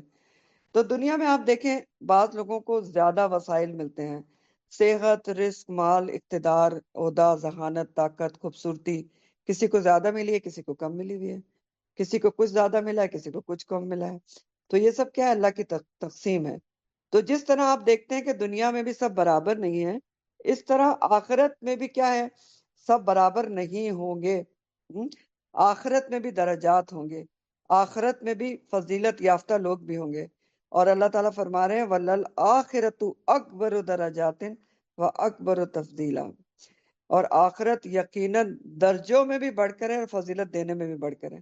یعنی دنیا میں کسی بھی فضیلت کی وجہ سے انسان کو جو دنیا میں فضیلت ملی ہوتی ہے، درجات ملے ہوتے ہیں، اس کی وجہ سے کوئی خاص فرق نہیں پڑتا، کام چل جاتا ہے. کیسے؟ دنیا میں چاہے جس کو جتنی بھی فضیلت مل جائے نا، کسی کی بہت اچھی شکل ہے، کسی کو بہت مال مل گیا ہے، کسی کو اقتدار مل گیا ہے، تو اس سے کوئی خاص اتنا فرق نہیں پڑتا، کام چل جاتا ہے دنیا میں. کیوں؟ کیونکہ آپ دیکھیں کہ دنیا میں بھی ہر کسی کی نظر میں مال و دولت، شکل صورت، عہدے اور اقتدار وغیرہ کی بہت زیادہ اہمیت نہیں ہوتی. ہر کوئی اس کو اہمیت نہیں دیتا ہے. اگر اہمیت ہوتی بھی ہے ان چیزوں کی تو دنیا داروں کی نظر میں ہوتی ہے، اور بعض دفعہ دنیا داروں کی نظر میں بھی یہ چیزیں اہم نہیں ہوتی. جو عقل مند ہوتے ہیں دنیا دار بھی ہوں بے شک، تو ان کی نظر میں بھی ان چیزوں کی اہمیت نہیں ہوتی جو دنیا کی چیزیں ہیں نا، جو مال و دولت ہو، طاقت، خوبصورتی وغیرہ، وہ ان کو پتا ہوتا ہے، بے شک دنیا دار بھی ہوں، عقل استعمال کرتے ہیں تو ان کو پتا ہوتا ہے کہ یہ آنی جانی چیزیں ہیں اور یہ ختم ہو جائیں گی، اس سے کوئی اتنا فرق نہیں پڑتا۔ تو جو دنیا کے درجات ہیں اور فضیلت ہے، وہ اگر ملی بھی ہو تو آپ کو اس سے اتنا فرق نہیں پڑتا، کس کو زیادہ ملی کس کو کم ملی، کام چل جاتا ہے۔ کیوں؟ کیونکہ ہر کسی کی نظر میں دنیا کی مال و دولت وغیرہ کی اہمیت نہیں ہوتی، لیکن آخرت میں جو انسان کی فضیلت ہوگی، جو اس کے درجات ہوں گے، ان سے فرق پڑے گا اور بہت زیادہ پڑے گا، زمین و آسمان کا فرق پڑے گا۔ وَلَلْآخِرَةُ اکبر درجات و اکبر تفضیلا، کیسے بہت زیادہ فرق پڑے گا؟ سب سے پہلے تو جنت دوزخ کا فرق ہوگا ایمان اور اعمال کے لحاظ سے، پھر جنت کے درجات ہیں 100 درجات ہیں، اور نیچے والے جو نیچے کے درجوں میں ہوں گے وہ اوپر کے درجات والوں کو ایسے دیکھیں گے جیسے تارے دیکھتے ہیں۔ نبی کریم صلی اللہ علیہ وسلم نے فرمایا، حدیث ہے یہ صحیح بخاری کی، کہ جنتی لوگ اپنے سے اوپر والوں کو یعنی اوپر والے درجوں کو اس طرح دیکھیں گے جیسے چمکتے ستارے کو جو صبح کے وقت رہ گیا ہو۔ تو آخرت کے جو درجات ہیں اور جو فضیلتیں ہیں اس سے تو بہت بڑا فرق پڑے گا۔ دنیا کے درجات جو بھی ہیں، دنیا کی جو بھی فضیلتیں ہیں، اس سے اتنا بڑا فرق نہیں پڑتا آپ کو، اگر پڑتا بھی ہے تو فانی قسم کا فرق پڑتا ہے، فانی ہے نا، مال دولت چلی گئی تو آپ کا جو فضیلت ہے وہ بھی ختم ہو گئی، درجات بھی ختم ہو گئے دنیا والوں کے نظر میں۔ لیکن آخرت میں جو انسان کو فضیلت ملے گی اپنے اعمال اور ایمان کی وجہ سے، جو درجات ملیں گے، اس میں اس سے بہت بڑا فرق ہے، کوئی جنت میں کوئی دوزخ میں، پھر جنت کے درجات، ہاں، کوئی نچلے درجے میں ہوگا، کوئی اوپر ہوگا ایلیٹ کلاس میں، سابقون السابقون اولئک المقربون ان میں ہوگا۔ تو بات تو پھر وہیں گھوم پھر کر آ گئی کہ کتنی کوشش آخرت کے لیے، کتنا مجاہدہ ہے، یا پھر وہی بات ہے کہ مجاہدہ اور کوشش تو دنیا کے لیے ہے اور آخرت پر قناعت ہے۔ تو یہاں یہ پہلا معنی میں نے آپ کو سمجھایا ہے، یہ اس حساب سے ہے کہ دنیا میں بھی لوگوں کے درجات ہیں لیکن جس کی وجہ سے فضیلت مل جاتی ہے، لیکن اصل جو فضیلت ہے دنیا کی چیزوں کی وجہ سے درجوں کی، وہ دنیا میں بھی اتنا کام نہیں آتے، اور آخرت کے درجات اور فضیلت کاؤنٹ کرتے ہیں، بہت زیادہ فرق پڑتا ہے۔ دوسرا معنی اس لحاظ سے، جیسے میں نے آپ کو شروع میں بتایا تھا کہ فضیلت اقتدار مال دولت کی وجہ سے بھی ہو سکتی ہے، جس کے بیس پر پہلا معنی تھا، اور میں نے بتایا تھا کہ فضیلت انسان کی اخلاق اور کردار کی وجہ سے بھی ہو سکتی ہے، تو اس پر یہ دوسرا معنی بیس کرتا ہے کہ اخلاق اور کردار کی وجہ سے فضیلت۔ تو دوسرا معنی یہ کیا گیا ہے کہ جو آخرت چاہتا ہے اس کی زندگی کا ایک الگ ہی طریقہ ہوتا ہے۔ آخرت کے طلبگار کو اخلاق اور کردار، اس کی سیرت کی وجہ سے، سیرت اور کردار کی وجہ سے دنیا میں بھی فوقیت حاصل ہوتی ہے، فضیلت ملتی ہے۔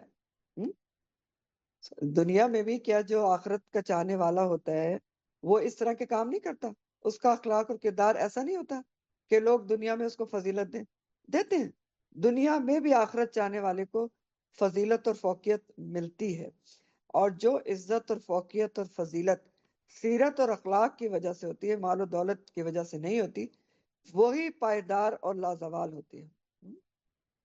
اور یہ کس کو ملتی ہے؟ جو آخرت چاہنے والے ہوتے ہیں۔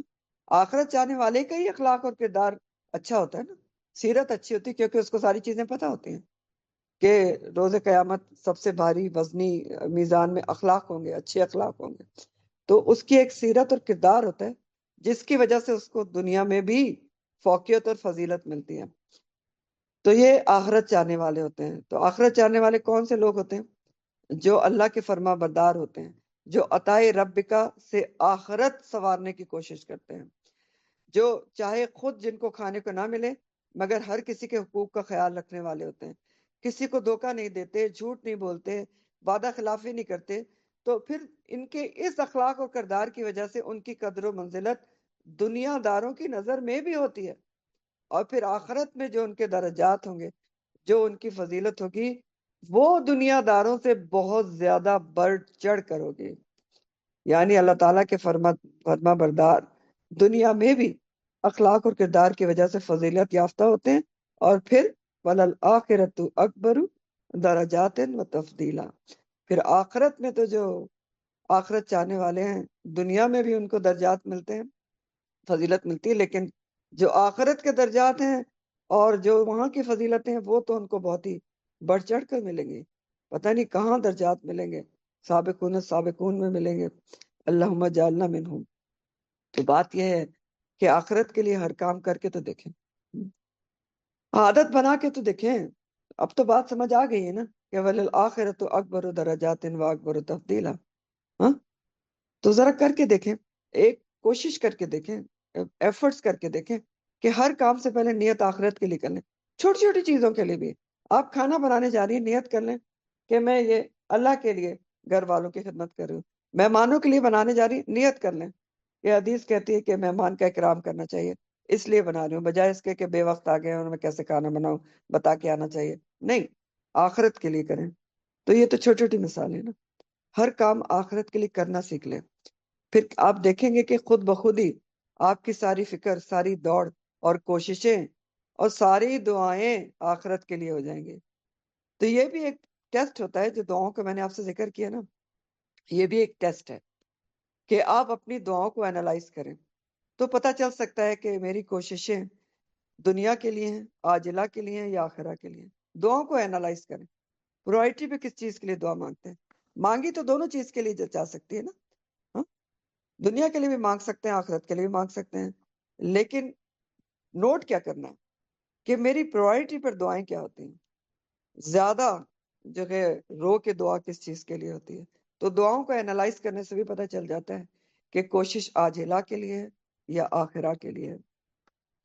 پھر ساری بات کا جو خلاصہ ہے، جو ایسنس ہے، وہ اللہ تعالیٰ کیا بتا رہے ہیں کہ ایسنس ساری بات کا یہ ہے، خلاصہ یہ ہے کہ لا تجعل، نہ تم بناؤ، امر نہیں ہے، نہ تم بناؤ مع اللہ ہی، ساتھ اللہ کے، الہن آخرا، الہ دوسرا۔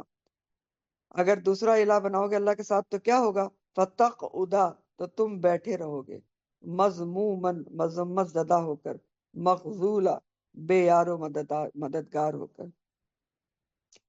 فتقعدا کا لفظ تو قعدہ سے ہے، قاف عین دال، بیٹھنے کے لیے آتا ہے، فتقعدا تو تم بیٹھے رہو گے، مذمومن ابھی آپ پیچھے پڑ چکے ہیں، مخذولا کو دیکھ لیں، مخذولا اسم مفعول ہے، بے یار و مددگار ہونا، چھوڑا ہوا جس کی مدد نہ کی جائے، مخذولا۔ خزلہ اس کا روٹ ہے، خا زال اور لام۔ خزل کہتے ہیں کسی کا ساتھ نہ دینا، ساتھ چھوڑ دینا۔ مخذول یا مخذولہ جو ہے، مخذول ایسا دوست ہوتا ہے، مخذول جو زبانی دعویٰ بہت کرے کہ آپ کا قریبی دوست ہے اور ہر حال میں مدد کرے گا، لیکن مشکل مصیبت میں آپ کا ساتھ چھوڑ کر چلا جائے، آپ کو بے یار و مددگار چھوڑ دے، تو اس کو مخذول کہتے ہیں۔ تو مخذولہ اسم مفعول، بے یار و مددگار، چھوڑا ہوا جس کی مدد نہ کی گئی۔ تو ترجمہ ایسے ہے کہ آپ اللہ کے ساتھ کوئی دوسرا الہ نہ ٹھہرائیں، ورنہ پھر آپ مذمت کیے ہوئے بے یار و مددگار ہو کر بیٹھے رہیں گے۔ وَلَا تَجْعَلْ مَعَ اللَّهِ إِلَٰهًا آخَرَ، اللہ کے ساتھ دوسرا الہ نہ ٹھہرائے۔ الہ کون ہوتا ہے؟ سب سے پہلے تو سمجھنے کی بات یہ ہے نا، الہ کس کو کہتے ہیں؟ معبود کو کہتے ہیں۔ معبود کس کو کہتے ہیں؟ جس کی عبادت کی جاتی ہے۔ تو الہ کی ڈیفینیشن کیا ہے؟ لکھ لیں، الہ وہ ہوتا ہے کہ جس کی بات مانی جائے، صرف اس کی بات مانی جائے، اور جس کے مقابلے میں کسی کی بھی بات نہ مانی جائے۔ الہ جس کی صرف بات مانی جائے اور جس کے مقابلے میں کسی کی بھی بات نہ مانی جائے۔ تو الہ وہ ہوتا ہے جو حیران کن خصوصیات کا مالک ہوتا ہے، جیسے اللہ سبحانہ تعالیٰ ہے، حیران کن خصوصیات کے مالک ہیں کہ ان کی خصوصیات کو ہم سمجھ نہیں سکتے۔ ان اللہ علی کل شیء قدیر ہے، سمیع بصیرہ ہے، خبیرہ ہے، اور بھی بہت کچھ ہے۔ تو حیران کن خصوصیات کا مالک الہ ہوتا ہے۔ اور یہاں پر ہدایت کی جا رہی کہ وَلَا تَجْعَلْ مَعَ اللَّهِ إِلَٰهًا آخَرَ، اللہ کے ساتھ دوسرے الہ نہ بناؤ۔ تو اگلی بات سمجھنے کی ہے کہ الہ بنانا صرف یہ نہیں ہوتا کہ بت پوجے جائیں، بتوں کی پوجا کی جائے، ہاں؟ بلکہ اگر آپ اللہ کے احکامات کو چھوڑ کر کسی بھی دوسرے کی بات مانتے ہیں، کسی بھی دوسرے کی، اللہ کے احکامات کے مقابلے پر لوگوں کی بات مانتے ہیں، کسی رشتہ دار کی مانتے ہیں، دوست کی بات مانتے ہیں، لوگوں کے لیے ہر کام کرتے ہیں، تو یہ بھی کیا ہے؟ الہن آخرہ بنانا ہے۔ اور اسی طرح اگر انسان اللہ کے احکامات کے مقابلے میں اپنے نفس کی مانتا ہے، اپنے دل کی مانتا ہے نا، من مانی کرتا ہے نا، تو پھر بھی یہ کیا ہوتا ہے؟ وہ نفس کو الہ بنانا ہو جاتا ہے، تو وہ بھی الہن آخرہ میں آ جاتا ہے۔ تو جو بھی اللہ کو چھوڑ کے دوسرا الہ بناتا ہے، چاہے بتوں کو بناتا ہے یا کسی کو بناتا ہے، کسی انسان کو بناتا ہے، کسی رشتہ دار کو بناتا ہے، کسی بھی مذہبی رہنما کو بناتا ہے، یا اپنے نفس کو الہ بنا لیتا ہے، تو پھر کیا ہوگا؟ اس کا نتیجہ کیا نکلے گا؟ وَتَقْعُدَ مَذْمُومًا مَخْذُولًا، تو پھر آپ مذمت کیے ہوئے بے یار و مددگار ہو کر بیٹھے رہیں گے۔ کب بیٹھے رہیں گے؟ روز قیامت۔ تو مخذولہ ابھی آپ کو میں بتا چکی ہوں، جس کی مدد چھوڑ دی جائے، بے یار و مددگار۔ تو اس آیت میں اصل میں شرک اور مشرکوں کی ایک الگ انداز میں، ایک خوبصورت انداز میں مذمت کی جا رہی ہے۔ شرک کرنے والوں کی اور شرک کی ایک منفرد انداز میں مذمت کی گئی ہے کہ غیر اللہ کو پکارنے والے روز قیامت سخت بے کسی کی حالت میں بے یار و مددگار ہوں گے، کہ ان کے جو جھوٹے معبود تھے وہ ان کی کوئی مدد نہ کر سکیں گے، کیونکہ جھوٹے معبود، جھوٹے الہ، چاہے جاندار ہوں یا بے جان ہوں، دونوں ہوتے ہیں نا۔ جانداروں کو بھی الہ بنایا جاتا ہے نا، اور بے جانوں کو بھی بنایا جاتا ہے نا۔ یہ پیروں فقیروں کو بھی تو الہ بنا لیتے ہیں نا، کیسے؟ کیا کہ ان کی مانتے ہیں اور سنت اور قرآن کو پیچھے چھوڑ دیتے ہیں، اور پھر نفس کو بھی بنا لیتے ہیں۔ بہرحال مذمت کی جا رہی ہے شرک اور مشرکوں کی، کہ جھوٹے الہ جو ہیں وہ روز قیامت ان کی مدد نہیں کر سکیں گے، کیونکہ جھوٹے معبود چاہے جاندار ہوں یا بے جان ہوں، عاجز مخلوق ہیں۔ اگر بے جان ہیں تو آپ نے خود بنائے ہیں، خود تراش دیدہ ہیں، خود ساختہ ہیں، انسان کے محتاج ہیں، ہاں؟ کہ آپ خود ہی ان کی خدمت کرتے رہتے ہیں۔ جو مشرک ہوتے ہیں خود ہی بناتے ہیں، پھر ان کو مینٹین کرتے ہیں، ان کی صفائی اور ان کی مینٹیننس، تو وہ تو خود ہی انسان کے محتاج ہیں۔ اور جاندار جو ہیں تو وہ بھی محتاج ہیں، اللہ کے محتاج ہیں، مخلوق ہیں، اللہ کے آگے مجبور ہیں، مطیع ہیں، بے بس ہیں۔ تو جو لوگ بھی ان سے امیدیں وابستہ رکھیں نجات کی، کہ مشکل مصیبت میں یہ الہ ہمارے کام آئیں گے، ہم کو بچا لیں گے، تو پھر کیا ہوگا؟ مشکل مصیبت میں تو چاہے وہ جاندار تھے یا بے جان تھے، کوئی پیر فقیر تھے، کچھ کوئی بھی تھے یا بت تھے، وہ تو کوئی بھی کام نہیں آ سکیں گے، ہاں؟ بے یار و مددگار چھوڑ دیں گے، ہاں؟ جو بت وغیرہ تو پتہ نہیں کہیں پڑے ہوں گے، جہنم میں پڑے ہوں گے، آگ میں جل رہے ہوں گے، یا اور جن کو جانداروں کو الہ بنایا گیا اور جنہوں نے اپنے آپ کو الہ بنوایا کہ میری مانو اللہ کے مقابلے میں، تو وہ بھی سخت مشکل میں گرفتار ہوں گے۔ ٹھیک ہے، ان کو خود اپنی مصیبت پڑی ہوگی، لوگوں کی کیا مدد کریں گے؟ ٹھیک، تو پھر سوچیں کہ ایسے لوگ جو آج الہن آخرہ بناتے ہیں، وہ وہاں پر ان کو ملیں گے نہیں، ان کے کام نہیں آئیں گے، گم ہو جائیں گے ان سے۔ تو ایسے لوگوں کی پھر حسرت و یاس کا روز قیامت کیا حال ہوگا؟ سوچ کے دیکھیں۔ یہ یہاں پر بیان کیا جا رہا ہے۔ اور اگر آپ اس کو عمومی طور پر دیکھیں، عمومی لحاظ سے اس آیت کے معنی کو دیکھیں، کہ اگر ایک انسان دنیا میں لوگوں کی خوشنودی کے لیے کام کرتا ہے، سارا محور اس کو دنیا کی شہرت و عزت ہے، ٹھیک، تو اس نے دنیا کے لوگوں کی جو خوشنودی ہے نا، اس کو محور بنایا ہوا ہے، تو وہ اس کو کسی حد تک مل بھی گئی۔ پھر جب وہ آخرت میں پہنچا تو کیا ہوا؟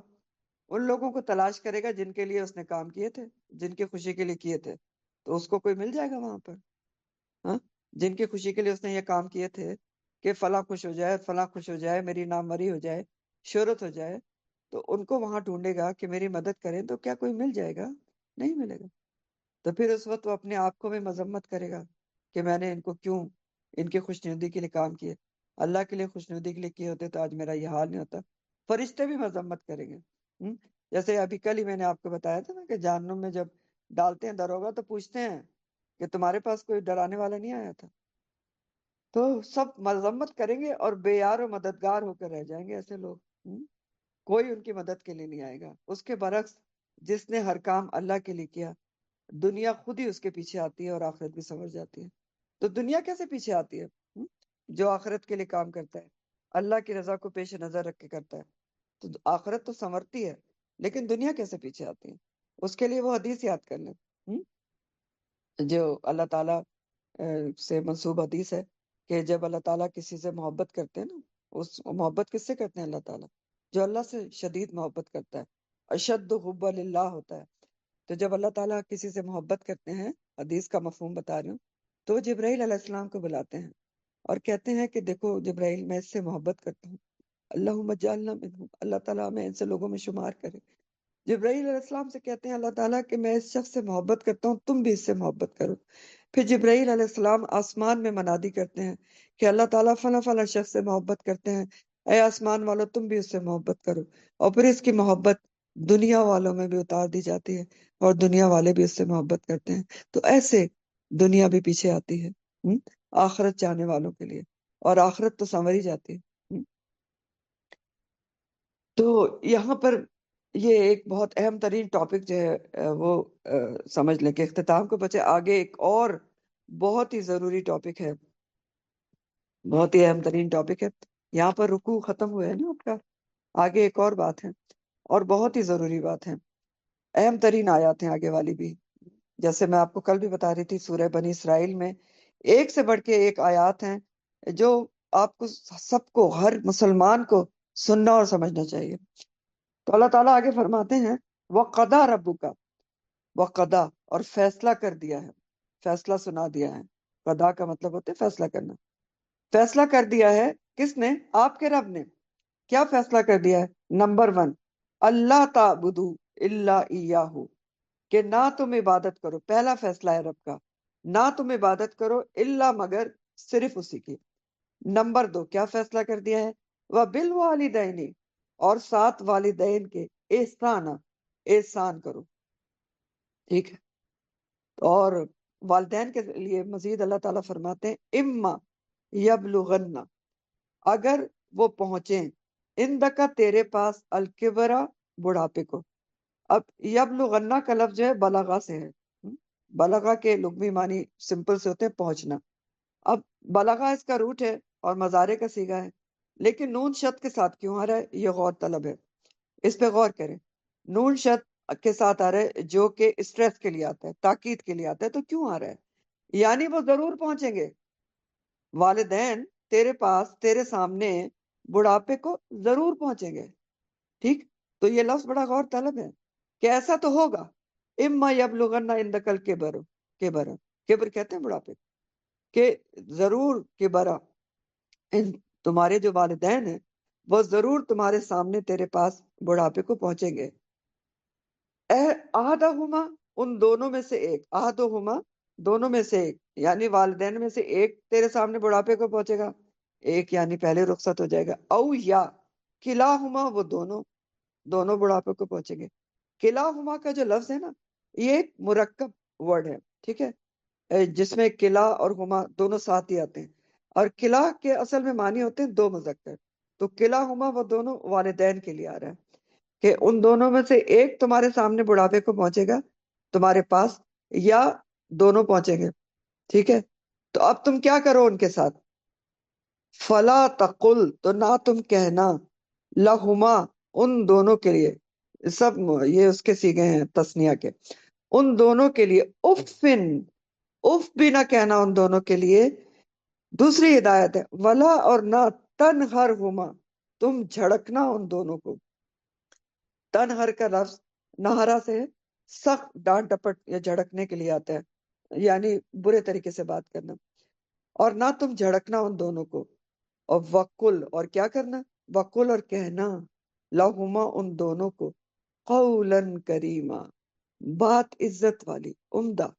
کریمہ کا جو لفظ ہے یہ بھی انٹرسٹنگ ورڈ ہے. کریم اور کرم انگور کی بیل کو کہتے ہیں عربی میں. خوبصورت ہوتی نا، بہت ڈیلیکیٹ اور بہت خوبصورت منظر پیش کرتی ہے. تو عربوں کے ہاں جب کسی کو عزت و اکرام دینا ہوتا تھا نا، نوبل سمجھنے کے لیے، تو کرم اور کریم کے لفظ استعمال ہوتے تھے. تو کریمہ عزت والی بات، قولن کریمہ عمدہ بات. بہت ہی خوبصورت آیت ہے. اللہ تعالیٰ فرماتے ہیں، رواں ترجمہ دیکھیں، آپ کے رب نے فیصلہ کر دیا ہے کہ تم، نمبر 1 فیصلہ کیا کر دیا ہے کہ تم اس کے سوا کسی کی عبادت نہ کرو. دوسرا فیصلہ ہے کہ والدین سے احسان کرو. اگر ان دونوں میں سے ایک یا دونوں تیرے ہاں بڑھاپے کو پہنچ جائیں تو تو ان سے اف تک نہ کہہ اور انہیں مت جھڑک اور ان سے عزت والی بات کر۔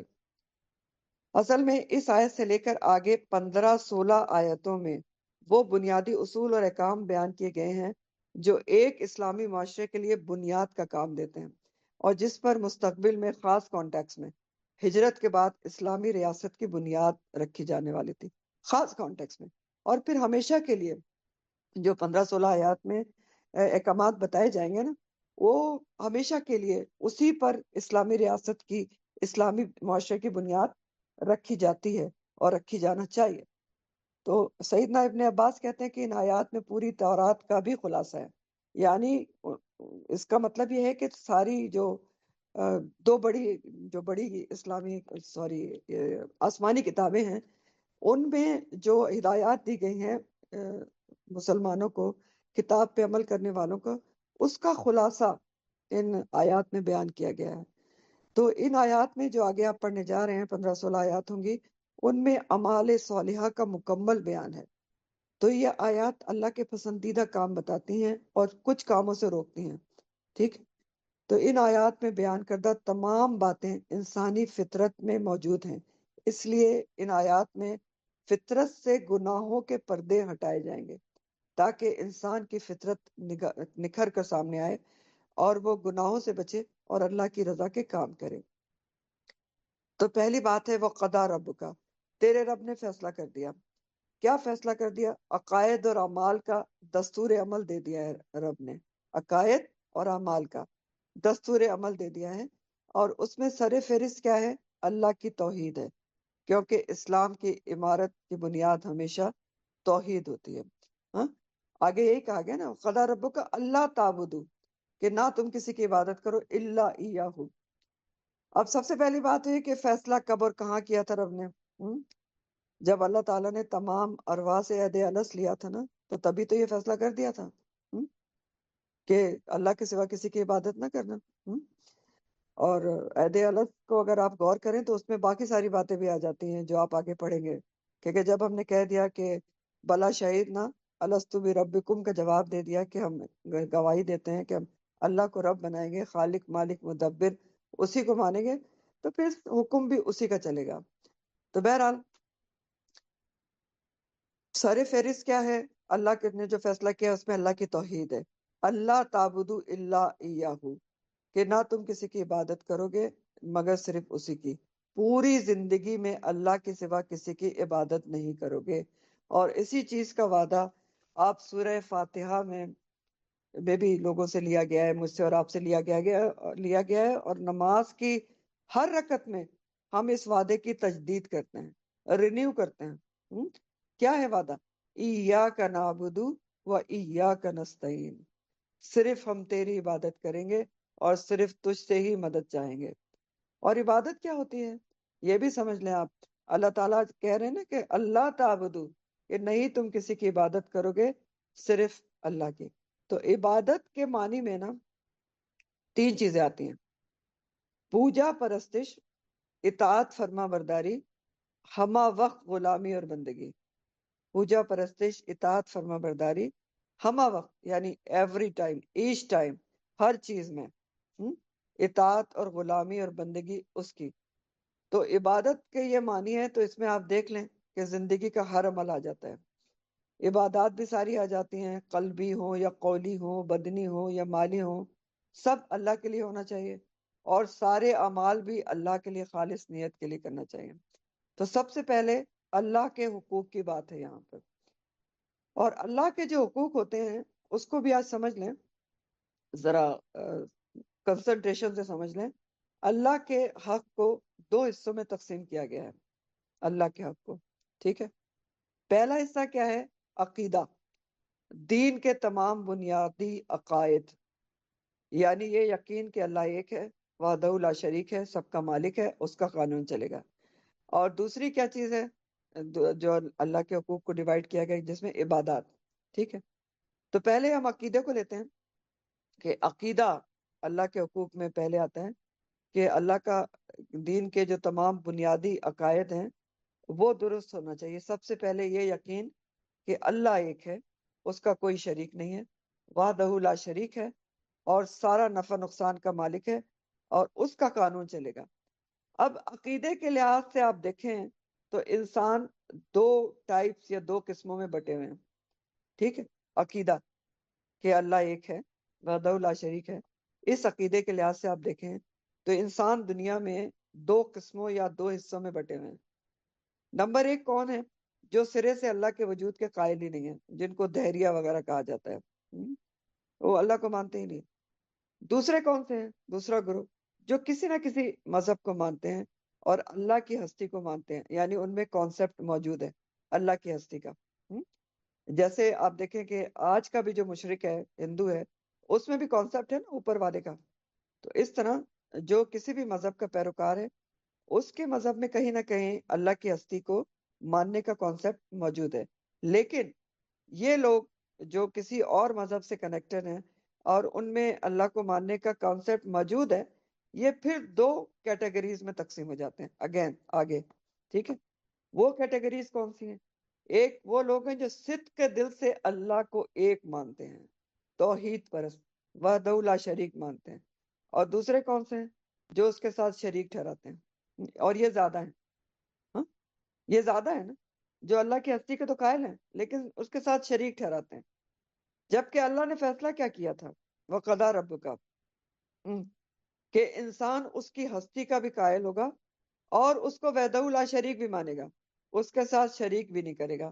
تو اب دیکھ لیں، جنہوں نے اللہ کی ہستی کا انکار کر دیا، انہوں نے تو ظاہر ہے کہ اللہ کے فیصلے کا انکار کر دیا، گناہگار ہو گئے بہت بڑے۔ اور جنہوں نے پھر اس کو ماننے کے باوجود اس کا شریک بنایا، تو انہوں نے بھی اس کے فیصلے کا انکار کر دیا۔ ہاں، تو اب کامیاب کون سے لوگ ہیں؟ جو اس حکم پر عمل کر رہے ہیں، ہاں، کہ اللہ تعبدوا الا ایاہ، جو خالص توحید پرست ہیں۔ تو اللہ کے حقوق دو حصوں میں تقسیم کیے گئے ہیں۔ پہلا میں نے آپ کو ایکسپلین کر دیا، عقیدہ دین کے تمام بنیادی عقائد، اور دوسرا حصہ ہے اللہ کے حق کا عبادات، تمام مناسک، تمام عبادات اللہ کے لیے مخصوص ہوں، جیسا کہ اللہ تعالیٰ قرآن میں فرماتے ہیں کہ قل ان صلاتی و نسکی و محیای و مماتی للہ رب العالمین لا شریک لہ، کہ بے شک میری نماز، میری قربانی، میرا جینا اور میرا مرنا اللہ رب العالمین کے لیے ہونا چاہیے، جس کا کوئی شریک نہیں ہے۔ تو بنیادی بات یہ ہے کہ صرف اللہ کی عبادت اور اس کی فرما برداری کرنی ہے، جو عین فطرت ہے، کیونکہ عہد الست ہم میں سے ہر کوئی کر کے آیا ہوا ہے۔ تو پہلے اللہ کے حق کی بات تھی جو ہم نے پڑھ لی اور جس کو سمجھ لیا۔ دوسرا حکم اللہ تعالیٰ کیا کر رہے ہیں؟ دوسرا اللہ تعالیٰ کا فیصلہ کیا ہے؟ وَبِالْوَالِدَيْنِ احسانا، والدین سے اچھا سلوک کرو، احسان کرو۔ احسان، احسان کا حکم ہے، ہاں، یہ عدل کا حکم نہیں ہے۔ عدل کا مطلب ہوتا ہے کہ حق برابر کا دینا۔ احسان، چاہے اپنے آپ کو حق کم بھی ملے تو دوسرے کو حق سے بڑھ کر دینا۔ تو والدین کے ساتھ احسان کا حکم ہے۔ اللہ کے حقوق کے فوراً بعد والدین کے حقوق کا ذکر ہے۔ اس سے ہمیں کیا پتہ چلتا ہے کہ انسان پر انسانوں کے حقوق جو ہیں، اس میں سے سب سے افضل، سب سے بڑا حق والدین کا ہے۔ کیوں؟ کیونکہ والدین انسان کو دنیا میں لانے کا ظاہری سبب ہے، تخلیق کرتے ہیں ظاہری طور پر، اصلی خالق تو اللہ ہے نا، لیکن اللہ نے سبب کس کو بنایا ہے انسان کی تخلیق کا؟ ظاہری سبب والدین کو۔ اور پھر خالی تخلیق کا سبب نہیں بنایا ہے، انسان کی پرورش، تعلیم و تربیت کا سبب بھی والدین کو بنایا ہے۔ تو اللہ تعالیٰ ان کے ساتھ احسان کرنے کا حکم دے رہے ہیں۔ تو احسان جو ہے، اس میں حقوق کی ادائیگی نہیں ہوتی صرف برابری کی، کہ ان کے جتنا انہوں نے آپ کے ساتھ کیا اتنا آپ حق ادا کر دیں، وہ عدل ہوتا ہے۔ حقوق کی ادائیگی میں جو احسان ہے نا، اس میں بہت کچھ آتا ہے۔ مثلاً والدین کی خدمت، ان کی بھلائی، ان کی تعظیم، عزت، محبت، ان کی خدمت، ان کے لیے دعا، ان کے لیے استغفار، ان کے کیے ہوئے عہدوں کو پورا کرنا، مرنے کے بعد ان کے لیے دعائے مغفرت کرنا، جو ان کے عہد تھے ان کو پورا کرنا، ان کے اقارب اور دوستوں سے بھی حسن سلوک کرنا، اور مرنے کے بعد بھی ان کے دوستوں اور اقارب سے حسن سلوک کرنا۔ قرآن میں کئی مقامات پر اللہ تعالیٰ نے اپنی عبادت کے بعد والدین سے حسن سلوک اور احسان کا حکم دیا ہے، جیسے سورہ نساء میں اللہ تعالیٰ فرماتے ہیں، سورہ نساء 36 ہے، وَاعْبُدُوا اللَّهَ وَلَا تُشْرِكُوا بِهِ شَيْئًا وَبِالْوَالِدَيْنِ إِحْسَانًا، اور تم اللہ کی عبادت کرو اور اس کے ساتھ کسی کو شریک نہ ٹھہراؤ اور ماں باپ کے ساتھ احسان کرو۔ سورہ البقرہ میں فرمایا وَإِذْ أَخَذْنَا مِيثَاقَ بَنِي إِسْرَائِيلَ لَا تَعْبُدُونَ إِلَّا اللَّهَ وَبِالْوَالِدَيْنِ إِحْسَانًا، اور ہم نے بنی اسرائیل سے پکا وعدہ لیا تو کہ تم اللہ کے سوا کسی کی عبادت نہ کرنا اور والدین سے نیک سلوک کرنا۔ البقرہ 83 ہے۔ سورہ الانعام میں فرمایا قُلْ تَعَالَوْا اتلو ما حرم ربکم علیکم اللہ تشرکوا بہ شیئا وبالوالدین احسانا، کہہ دیجئے کہ آؤ میں پڑھ کر سناتا ہوں، نبی کریم صلی اللہ علیہ وسلم سے خطاب ہے، آپ کہہ دیجئے تم آؤ میں تمہیں پڑھ کر سناتا ہوں جو کچھ تمہارے رب نے تم پر حرام کیا ہے۔ اس نے تاکیدی حکم دیا ہے کہ تم اس کے ساتھ کسی چیز کو شریک نہ ٹھہراؤ اور ماں باپ کے ساتھ احسان کرو۔ سورہ الانعام آیت نمبر 151 ہے۔ سورہ لقمان میں آتا ہے وَوَصَّيْنَا الْإِنسَانَ بِوَالِدَيْهِ حَمَلَتْهُ أُمُّهُ وَهْنًا عَلَى وَهْنٍ وَفِصَالُهُ فِي عَامَيْنِ أَنِ اشْكُرْ لِي وَوَالِدَيْكَ إِلَيَّ الْمَصِيرُ، اور ہم نے انسان کو اس کے والدین کے متعلق اس نے سلوک کا حکم دیا ہے، اس کی ماں نے اسے پیٹ میں کمزوری پر کمزوری کے باوجود اٹھائے رکھا۔ اب یہ بات تو خواتین بہت اچھی طرح سمجھ سکتے ہیں کہ کمزوری پر کمزوری کے باوجود ماں کیسے اٹھائے رکھتی ہے، اور اس کا دودھ 2 سال میں چھڑانا ہوا، پھر اس کے بعد 2 سال دودھ بھی پلاتی ہے، اور یہ کہ تو میرا اور اپنے والدین کا شکر کر۔ اللہ تعالیٰ فرما رہے ہیں انشکر لی و والدیک، میرا شکر کر اور والدین کا شکر کر، اور بالآخر میری ہی طرف لوٹ کر آنا ہے۔ سورہ لقمان آیت نمبر 14 ہے۔ اور یہ جو آیت آپ پڑھیں یہاں پر خاص طور پر بڑی عمر میں بڑھاپے میں احسان کرنے کا والدین کے ساتھ حکم دیا جا رہا ہے، جیسا کہ فرمایا اما یبلغن عندک الکبر احدہما وکلا او کلاہما فلا تقل لہما اف، اگر ان دونوں میں سے ایک یا دونوں تیرے یہاں بڑھاپے کو پہنچ جائیں تو ان سے اف تک نہ کہے۔ خاص طور پر بڑھاپے میں والدین آپ دیکھتے ہیں بے بس ہو جاتے ہیں، کما نہیں سکتے، تو کئی طرح سے اولاد کی توجہ کی ضرورت ہوتی ہے انہیں، مالی طور پر بھی، وقت اور توجہ دینے کے لحاظ سے بھی، خیال رکھنے کے لحاظ سے بھی۔ لیکن ہوتا کیا ہے، ایک بہت ہی دل دکھانے والی تلخ حقیقت میں بیان کرنے جا رہی ہوں، اور مجھے پتہ نہیں یہ جملہ کہتے ہوئے بھی بڑی دل کو تکلیف ہوتی ہے۔ حقیقت یہ ہے، ہوتا یہ ہے کہ بڑھاپے میں بھی والدین کی محبت تو اولاد کے لیے برقرار رہتی ہے۔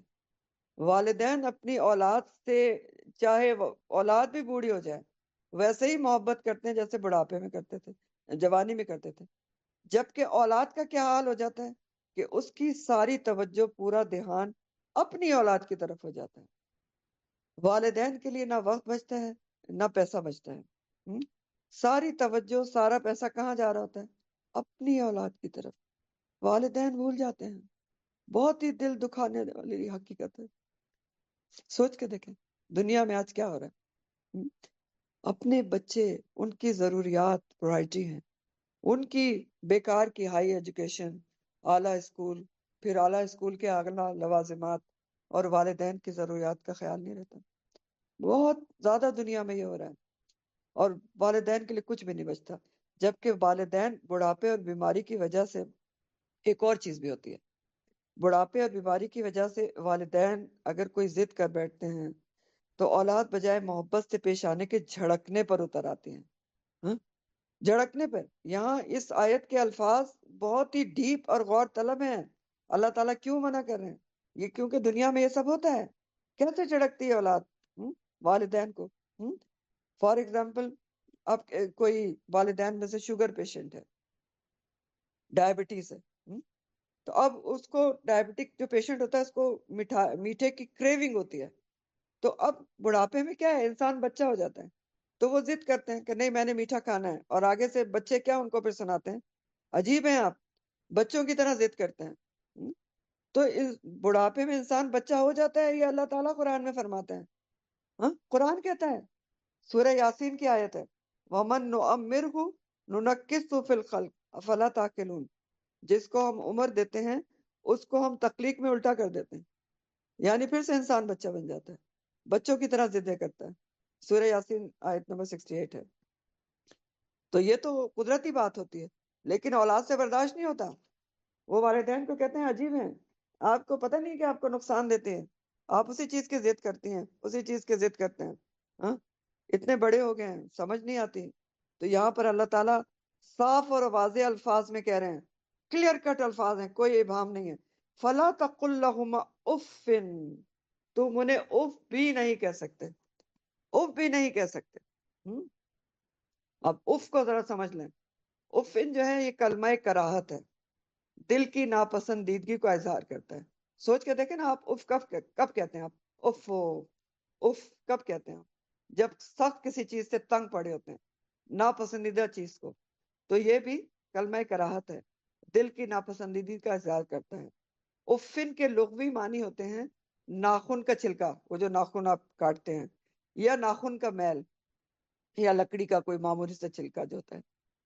تو یہ اس کے لغوی معنی ہوتے ہیں. حضرت علی رضی اللہ تعالیٰ عنہ کا قول ہے کہ اس سے بھی کوئی معمولی لفظ ہوتا تو اللہ تعالیٰ منع کر دیتے کہ ناخن کے میل جتنا بھی، یعنی ایک چھوٹی سی چھوٹی چیز ہے نا، ناخن میں میل کتنا ہوتا ہے، ہاں؟ اتنا بھی برا بھلا نہیں کہا جا سکتا. اف نہیں کہہ سکتے آپ، تو ڈانٹنا جھڑکنا تو دور کی بات ہے، اس کی اجازت کیسے ہوگی؟ اللہ تعالیٰ کہہ رہے ہیں کہ اف بھی نہیں کہہ سکتے، ولا تقل اف لہم. آپ اف بھی نہیں کہہ سکتے، جو ایک چھوٹے سے چھوٹا لفظ ہے دل کی ناپسندیدگی کا اظہار کرنے کے لیے. اف بھی نہیں کہہ سکتے آپ. تو یہ اللہ تعالیٰ کا حکم ہے. تو آپ ڈانٹنے اور جھڑک کیسے سکتے ہیں؟ یعنی ناپسندیدگی کا ادنا سا بھی اظہار نہ کرو، کوئی بد اخلاقی، بدتمیزی، بدزمانی والدین سے نہ کرو. اور پھر مزید اور ایکسپلین کر دیا گیا، وَلَا تَنْهَرْهُمَا، اور نہ انہیں جھڑکو ڈانٹو. اوف نہیں کہہ سکتے تو ڈانٹ کیسے سکتے ہو؟ بلکہ پیار، محبت، الفت سے ان کی خدمت کرنی، یہ اللہ تعالیٰ کا حکم ہے. ان کو ان کی غلطیوں کا احساس دلانا نہیں ہے کہ ان کو اذیت دی جائے کہ آپ نے کھانا گرا دیا، سنائی نہیں دیتا، ضد کیوں کرتے ہیں. یہ سب نہیں کہہ سکتے. اور یہ کام سے جملے ہیں. والدین کو بڑھاپے میں ان کے ہاتھ کانپتے ہیں، تو جب وہ کھانا کھاتے ہیں ان سے گر سکتا ہے، سوری، گر جاتا ہے ہاتھ سے. بعض بیماریاں ایسے ہوتی ہیں، ٹھیک ہے، پارکنسنس ہوتی ہے، جس میں ہاتھ کانپتے ہیں بری طرح، پیر کانپتے ہیں، گر سکتا ہے. سنائی نہیں دیتا، اس میں ان کا قصور نہیں ہوتا. I'm sorry.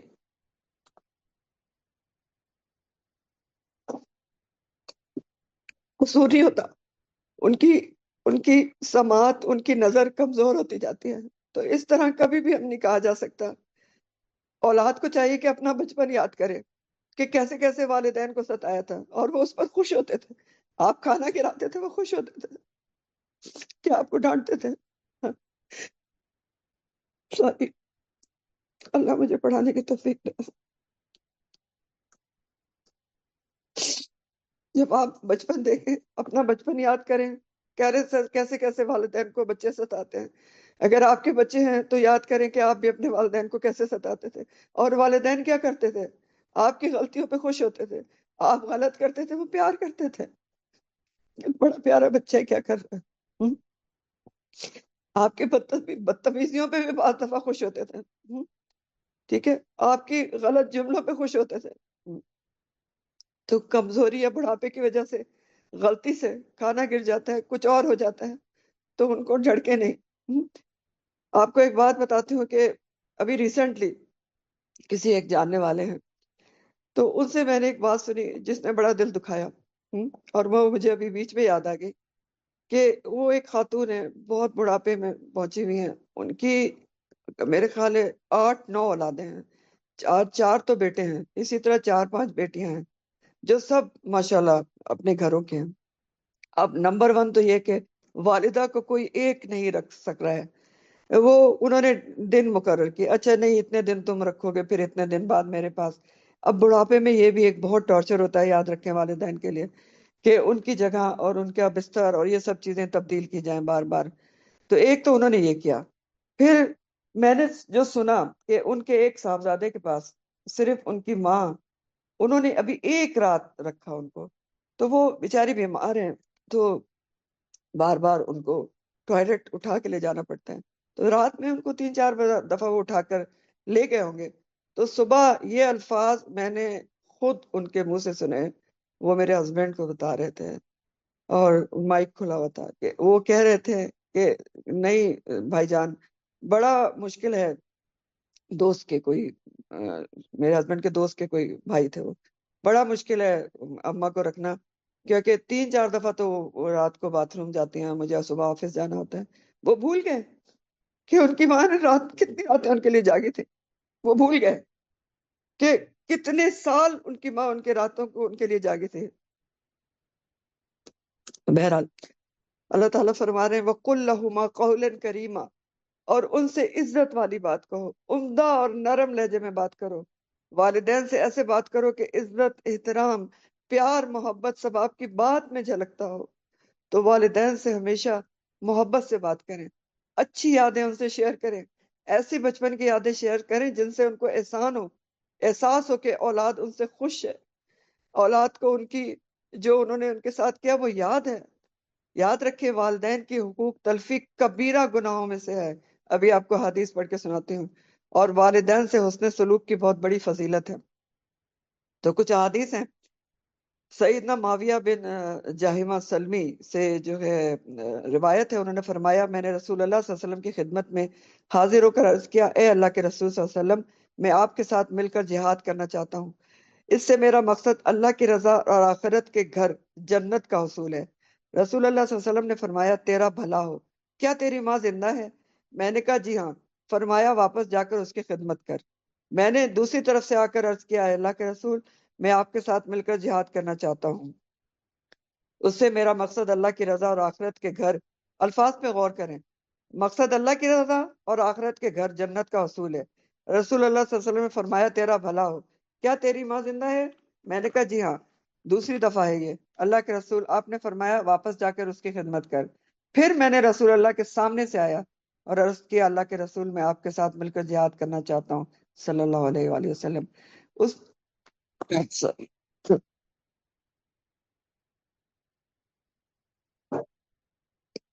یاد کرنا چاہتا ہوں اور اس سے میرا مقصد اللہ کی رضا اور آخرت کے گھر جنت کا حصول ہے۔ آپ نے فرمایا تیرا بھلا ہو، کیا تیری ماں زندہ ہے؟ میں نے کہا جی ہاں اے اللہ کے رسول۔ تو رسول اللہ صلی اللہ علیہ وسلم نے فرمایا تیرا بھلا ہو، اس کے قدموں میں پڑا رہے کہ جنت وہی ہے۔ سنن ابی ماجہ کی حدیث ہے۔ جہاد فی سبیل اللہ کے مقابلے میں ماں کی خدمت کو آپ نے 3 دفعہ اہمیت دی۔ اگلی حدیث سیدنا ابو ہریرہ سے مروی ہے، ایک شخص رسول اللہ صلی اللہ علیہ وسلم کے پاس آیا اور کہا، اللہ کے رسول، میرے حسن سلوک کا سب سے زیادہ حقدار کون ہے؟ آپ نے فرمایا تیری ماں۔ اس نے کہا اس کے بعد؟ آپ نے فرمایا تمہاری ماں۔ اس نے کہا ان کے بعد؟ آپ نے فرمایا تمہاری ماں۔ اس نے کہا اس کے بعد، یعنی چوتھی دفعہ، تو آپ نے فرمایا تمہارا والد۔ صحیح بخاری کی حدیث ہے۔ اور یہ فضیلت کیوں ہے؟ ابھی آپ نے پیچھے آیت پڑھی کہ کمزوری سے کمزوری کے اوپر ماں جو ہے پیٹ میں رکھتی ہے، دودھ پلاتی ہے۔ اگلی حدیث ہے، عبداللہ بن عمرو بن عاص رضی اللہ تعالیٰ عنہ کہتے ہیں، ایک شخص نبی کریم صلی اللہ علیہ وسلم کے پاس آیا اور جہاد کے لیے اجازت مانگی، تو آپ نے اس سے استفسار فرمایا، مطلب اس سے پوچھا کہ کیا تمہارے والدین زندہ ہیں؟ اس نے کہا جی ہاں۔ تو پھر آپ نے فرمایا ان دونوں کی خدمت میں جد و جہد کر۔ صحیح بخاری۔ اگلی حدیث ہے، سیدنا عبداللہ بن عمر فرماتے ہیں کہ رسول اللہ صلی اللہ علیہ وسلم نے فرمایا، رب تعالیٰ کی رضا والد کی رضا میں ہے اور رب تعالیٰ کی ناراضگی والد کی ناراضی میں ہے۔ یہ سلسلۃ الصحیحہ کی حدیث ہے، اور سلسلۃ الصحیحہ جو ہے وہ ایک حدیث کی کتاب ہے، اور یہ محدث بہت مشہور ہیں اور کافی آگے کے زمانے کے، یعنی ابھی غریب کے زمانے کے ہیں، جن کا نام ہے علامہ محمد ناصر الدین البانی۔ ان کی تصنیف ہے، اور انہوں نے صحیح اور ضعیف احادیث کو الگ الگ کر کے اس طرح بک بنائی ہے۔ تو یہ حدیث سلسلہ حدیث صحیحہ، صحیح احادیث میں سے ہے۔ اگلی حدیث ہے، سیدنا ابو ہریرہ سے روایت ہے رسول اللہ صلی اللہ علیہ وسلم نے فرمایا کوئی بیٹا اپنے باپ کے احسان کا بدلہ نہیں دے سکتا سوائے اس کے کہ باپ کو غلام پائے تو اسے خریدے اور آزاد کر دے۔ سنن ابی داؤد۔ عبداللہ بن دینار بیان کرتے ہیں سیدنا عبداللہ بن عمر سیدنا عبداللہ بن عمر، یہ عبداللہ بن عمر جو ہیں عمر بن خطاب کے بیٹے ہیں، تو سیدنا عبداللہ بن عمر جب مکہ کی طرف روانہ ہوئے تو ان کے پاس ایک گدھا تھا۔ جب اونٹ کی سواری سے تھک جاتے تو اس پر آرام کرتے۔ اونٹ کی سواری تکلیف دہ ہوتی نا، چلنے میں بھی جھٹکے دیتا ہے، تو گدھا ساتھ رکھا تھا کہ اس پر آرام کرتے، پھر اونٹ پر سوار ہو جاتے، اور ایک امامہ تھا ان کے پاس جسے سر پر باندھتے تھے۔ ایک دن وہ اسی گدھے پر تھے کہ ان کے پاس سے ایک عرابی گزرا، تو انہوں نے اس سے کہا کہ تو فلاں بن فلاں ہے؟ اس نے کہا ہاں، تو انہوں نے اسے گدھا دے دیا اور اس سے کہا کہ اس پر سوار ہو جا، پھر امامہ بھی دے دیا اور فرمایا اسے اپنے سر پر باندھ لو۔ تو ان کے بعد احباب نے کہا اللہ آپ کی مغفرت فرمائے، اس بدو کو آپ نے گدھا بھی دے دیا جس پر آپ آرام فرماتے ہیں، اور امامہ بھی دے دیا جسے آپ سر پر باندھتے ہیں۔ تو عبداللہ بن عمر نے فرمایا میں نے رسول اللہ صلی اللہ علیہ وآلہ وسلم سے سنا ہے، آپ صلی اللہ علیہ وسلم فرما رہے تھے کہ سب سے بڑی نیکی، پوائنٹ ٹو بی نوٹڈ، سب سے بڑی نیکی آدمی کا اپنے باپ کے مرنے کے بعد اس کے دوست احباب کے ساتھ حسن سلوک کرنا ہے۔ تو اس عرابی کا باپ عمر رضی اللہ تعالیٰ عنہ کا دوست تھا، ٹھیک ہے، تو اس لیے انہوں نے اس نے سلوک کیا۔ یہ مسلم کی حدیث ہے۔ اگلی حدیث ہے سیدنا ابو ہریرہ رضی اللہ تعالیٰ عنہ سے روایت ہے کہ رسول اللہ صلی اللہ علیہ وسلم نے فرمایا اس شخص کی ناک خاک آلود ہو جس کے پاس میرا ذکر کیا گیا اور وہ شخص مجھ پر درود نہ بھیجے، اور اس شخص کی بھی ناک خاک آلود ہو جس کی زندگی میں رمضان کا مہینہ آیا اور اس کی مغفرت ہوئے بغیر وہ مہینہ گزر گیا، اور اس شخص کی بھی ناک خاک آلود ہو جس نے اپنے ماں باپ کو بڑھاپے میں پایا ہو اور وہ دونوں اسے ان کے ساتھ حسن سلوک نہ کرنے کی وجہ سے جنت کا مستحق نہ بنا سکے ہوں، یعنی جس کے والدین زندہ تھے اور وہ ان کی خدمت کر کے جنت نہ پا سکا تو وہ بھی سمجھ لیں کہ ناکام ہے۔ جامع ترمذی کی حدیث ہے۔ اگلی حدیث ہے سیدنا عبداللہ بن عمر سے منقول ہے کہ رسول اللہ صلی اللہ علیہ وسلم نے فرمایا تین شخص ایسے ہیں، یہ بھی بہت غور طلب ہے اور اس میں تینوں باتیں غور طلب ہیں۔ تین شخص ایسے ہیں کہ اللہ تعالیٰ قیامت کے دن ان کی طرف دیکھے گا ہی نہیں۔ نمبر 1 والدین کا نافرمان، نمبر 2 مردوں کی مشابہت اختیار کرنے والی عورت، اور نمبر 3 بے غیرت خاوند۔ اچھا، اب تھوڑا سا حدیث اور بھی ہے لیکن یہاں پر بے غیرت کے الفاظ تو اردو میں ترجمہ کیے گئے ہیں، یہ کچھ اتنے اپروپریٹ نہیں ہے، میں آپ کو جو عربی ورڈ اس کے لیے آتا ہے وہ آپ کو بتاتی ہوں۔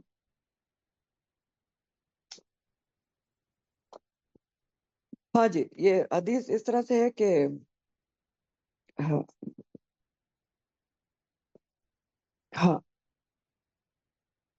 حدیث ایسے ہے کہ اللہ رب العزت نے 3 اشخاص پر جنت حرام کر دی ہے، اور نمبر 1 شراب پینے والا، والدین کا نافرمان، اور دیوس مرد۔ دیوس جو وہ مرد ہوتا ہے جو، یہ حدیث میں ہی لکھا ہوا ہے، جو اپنے اہل و عیال کو غیر شرعی کام بے حیائی اختیار کرنے دے، اور یہ مسلم کی حدیث ہے، ٹھیک ہے۔ تو دیوس کس مرد کو کہتے ہیں یہ ایکسپلینیشن میں یہاں لکھا ہوا ہے، یہ میں آپ کو لیل و نہار میں سے سنا رہی ہوں کہ جس کے سامنے اس کی بہو، بیٹی، بیوی، بہن جو ہے وہ اللہ کے حکم کے خلاف کرے، بے پردہ باہر نکلے، زیب و زینت اس کے ساتھ گھر سے باہر نکلے اور وہ اس کی اجازت دے یا اس کی طرف توجہ نہ کرے تو ان کو روکے نہیں، منع نہ کرے، تو ایسے مرد کو دیوس کہا جاتا ہے۔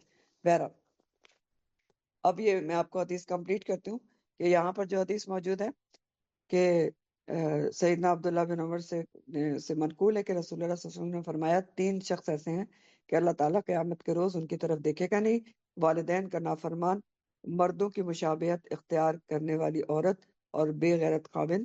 نیز 3 شخص جنت میں داخل نہ ہوں گے، وہ کون سے ہیں؟ ماں باپ کا نافرمان، ہمیشہ شراب پینے والا، یعنی ایک تو وہ ہوتا ہے نا جو شراب پیتا تھا لیکن چھوڑ دیا، توبہ کر لی، لیکن ایک وہ ہے جو دائمی شراب پینے والا، اور نمبر 3 ہے دے کر احسان جتانے والا۔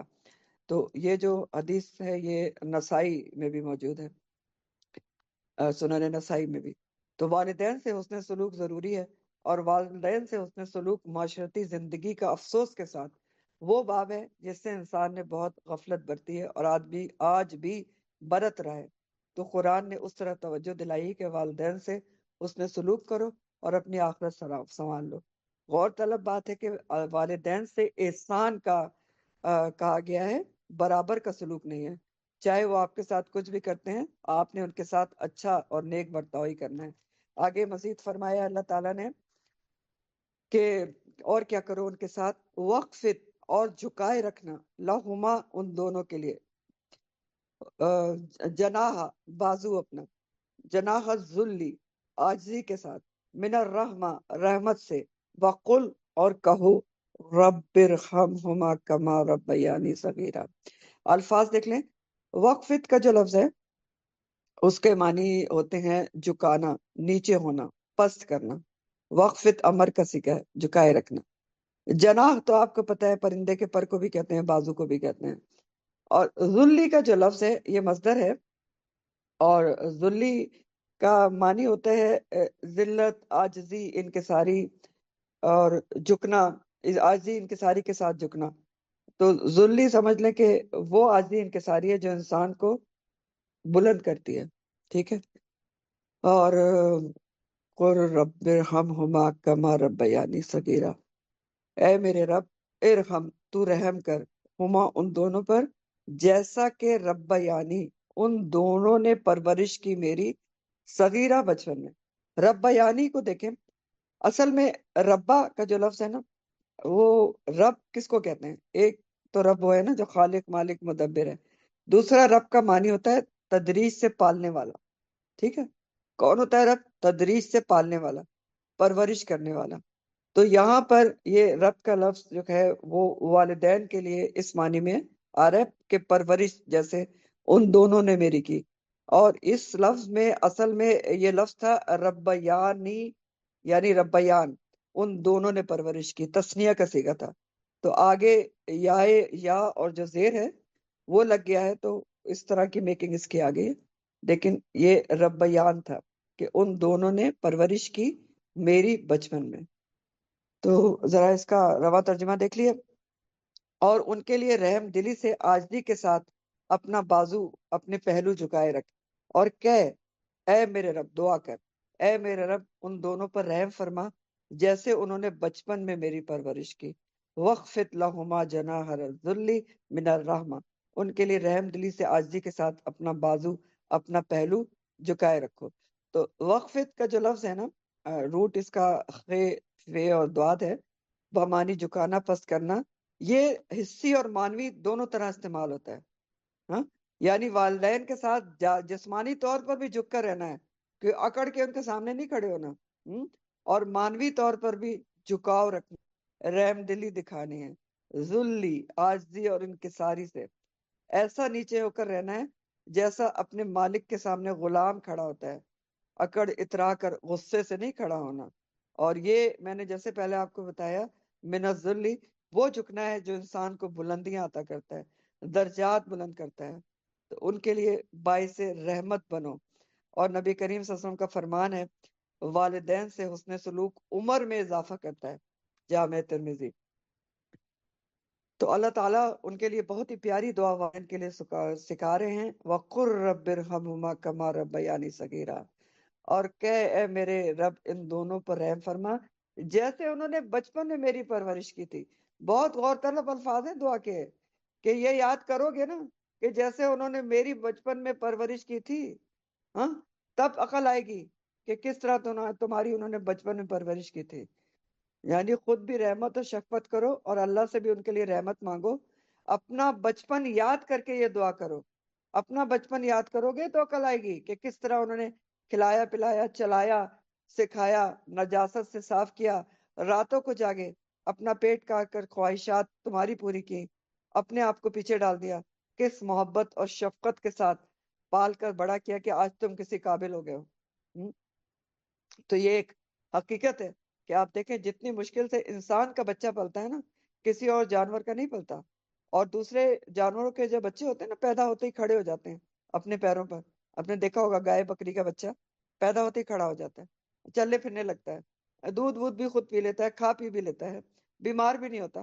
جبکہ انسان کا بچہ کم از کم 2 سال تک تو مکمل طور پہ ماں باپ پر ڈیپینڈنٹ ہوتا ہے، کچھ بھی نہیں کر سکتا، کھا سکتا ہے نہ پی سکتا ہے نہ اٹھا سکتا ہے نہ نجاست صاف کر سکتا ہے، کچھ بھی نہیں، منیمم 2 ایئرس، بیمار بھی بہت جلدی ہوتا ہے۔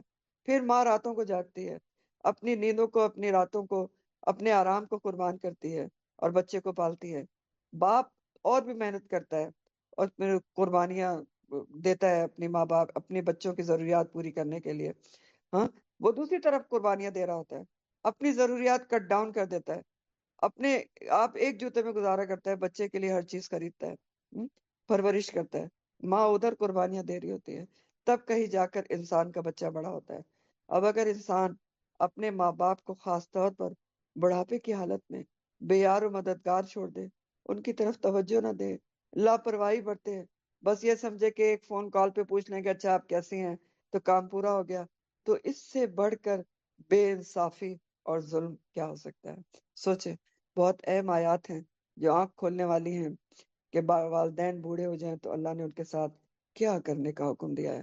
آخری آیت ہے، بہت چھوٹی سی ہے، کہ ربکم عالم، تمہارا رب بہت اچھی طرح جانتا ہے، اسم تفضیل ہے اگین، کہ بہت اچھی طرح جانتا ہے تمہارا رب، کیا جانتا ہے؟ بما، اسے جو فی نفوسکم، تمہارے نفسوں میں ہے، نفس کی جمع ہے، جو تمہارے دلوں میں ہے، ان تکونو، اگر تم ہوگے صالحین نیک، فإنہ کان للأوابین غفورا، اگر تم نیک ہوگے تو اللہ تعالیٰ کیا ہے؟ بے شک للأوابین، اوابین کے لیے غفورا، بخشش کرنے والا ہے۔ اوابین جو ہے وہ اواب کی جمع ہے، مبالغے کا صیغہ ہے، اور اوبا کے مطلب ہوتے ہیں اواب، بہت زیادہ رجوع کرنے والا، بار بار اللہ کی طرف پلٹنے والا، تو بار بار پلٹنے والوں کے لیے اللہ تعالیٰ غفور الرحیم ہے۔ رواں ترجمہ ہے، تمہارا رب خوب اچھی طرح جانتا ہے جو تمہارے دلوں میں ہے، اگر تم نیک ہوگے تو بلا شبہ وہ اپنی طرف بار بار رجوع کرنے والوں کو بہت بخشنے والا ہے۔ تو اس آیت کے 3 مفہوم بیان کیے گئے ہیں۔ نمبر 1 یہ ہے کہ اللہ تعالیٰ نیتوں کا حال جانتا ہے کہ والدین کی خدمت میں نیت کیا ہے، لوگوں کو دکھانے کے لیے کر رہے ہو، دنیا داری کے لیے کر رہے ہو، یا جائیداد وغیرہ کے چکر میں کر رہے ہو، یا ثواب کے لیے کر رہے ہو، تو ربکم عالم، بہت اچھی طرح جانتا ہے بما فی نفوسکم۔ دوسرا مفہوم یہ ہے کہ اگر پہلے احساس نہیں تھا والدین کا، اب احساس ہو گیا ہے، خود والدین بن کر پتہ چلا کہ والدین کے کیا جذبات ہوتے ہیں، ان کی قدر و قیمت پتہ چل گئی، تو اب پلٹ آؤ، اوابین بن جاؤ، بار بار پلٹو، معافی مانگو، اب خدمت کر لو، نیتیں صحیح کر لو، خدمت میں کمی بیشی پوری کر لو، تو وہ لوٹنے اور واپس پلٹنے والوں کے لیے بخشنے والا ہے۔ اسی لیے حدیث میں آپ دیکھتے ہیں کہ والدین کے مرنے کے بعد بھی ان کے لیے دعائے مغفرت اور صدقہ خیرات، ان کے لیے حج وغیرہ کرنے کی ترغیب ہے۔ تیسرا معنی یہ بھی ہے کہ بعض اوقات والدین کی بہت زیادہ خدمت بھی کریں تو والدین کی صحت خراب ہوتی ہے یا وہ کسی وجہ سے ناراض ہو جاتے ہیں، تو اس پر بھی پریشان نہیں ہونا۔ کیوں؟ کیونکہ اللہ تعالیٰ نیت جانتا ہے، بہت زیادہ جانتا ہے تمہاری نیت میں کیا ہے، تو تمہاری نیت کے حساب سے تمہیں بدلہ دے گا۔ تو آخر دعوانا ان الحمد للہ رب العالمین، سبحانک اللہم و بحمدک، نشہد ان لا الہ الا انت، نستغفرک و نتوب الیک، سبحان ربک رب العزت عما یصفون، وسلام علی المرسلین، والحمد للہ رب العالمین۔ ربنا تقبل منا انک انت السمیع العلیم وتب علینا انک انت التواب الرحیم، آمین یا رب العالمین۔ اللہ سبحانہ تعالیٰ ہم سب کو والدین کی پر احسان کرنے کی توفیق عطا فرمائے، جن کے زندہ ہیں ان کو بھی اور جن کے مر گئے ہیں ان کو بھی، آمین یا رب العالمین۔ السلام علیکم ورحمۃ اللہ وبرکاتہ۔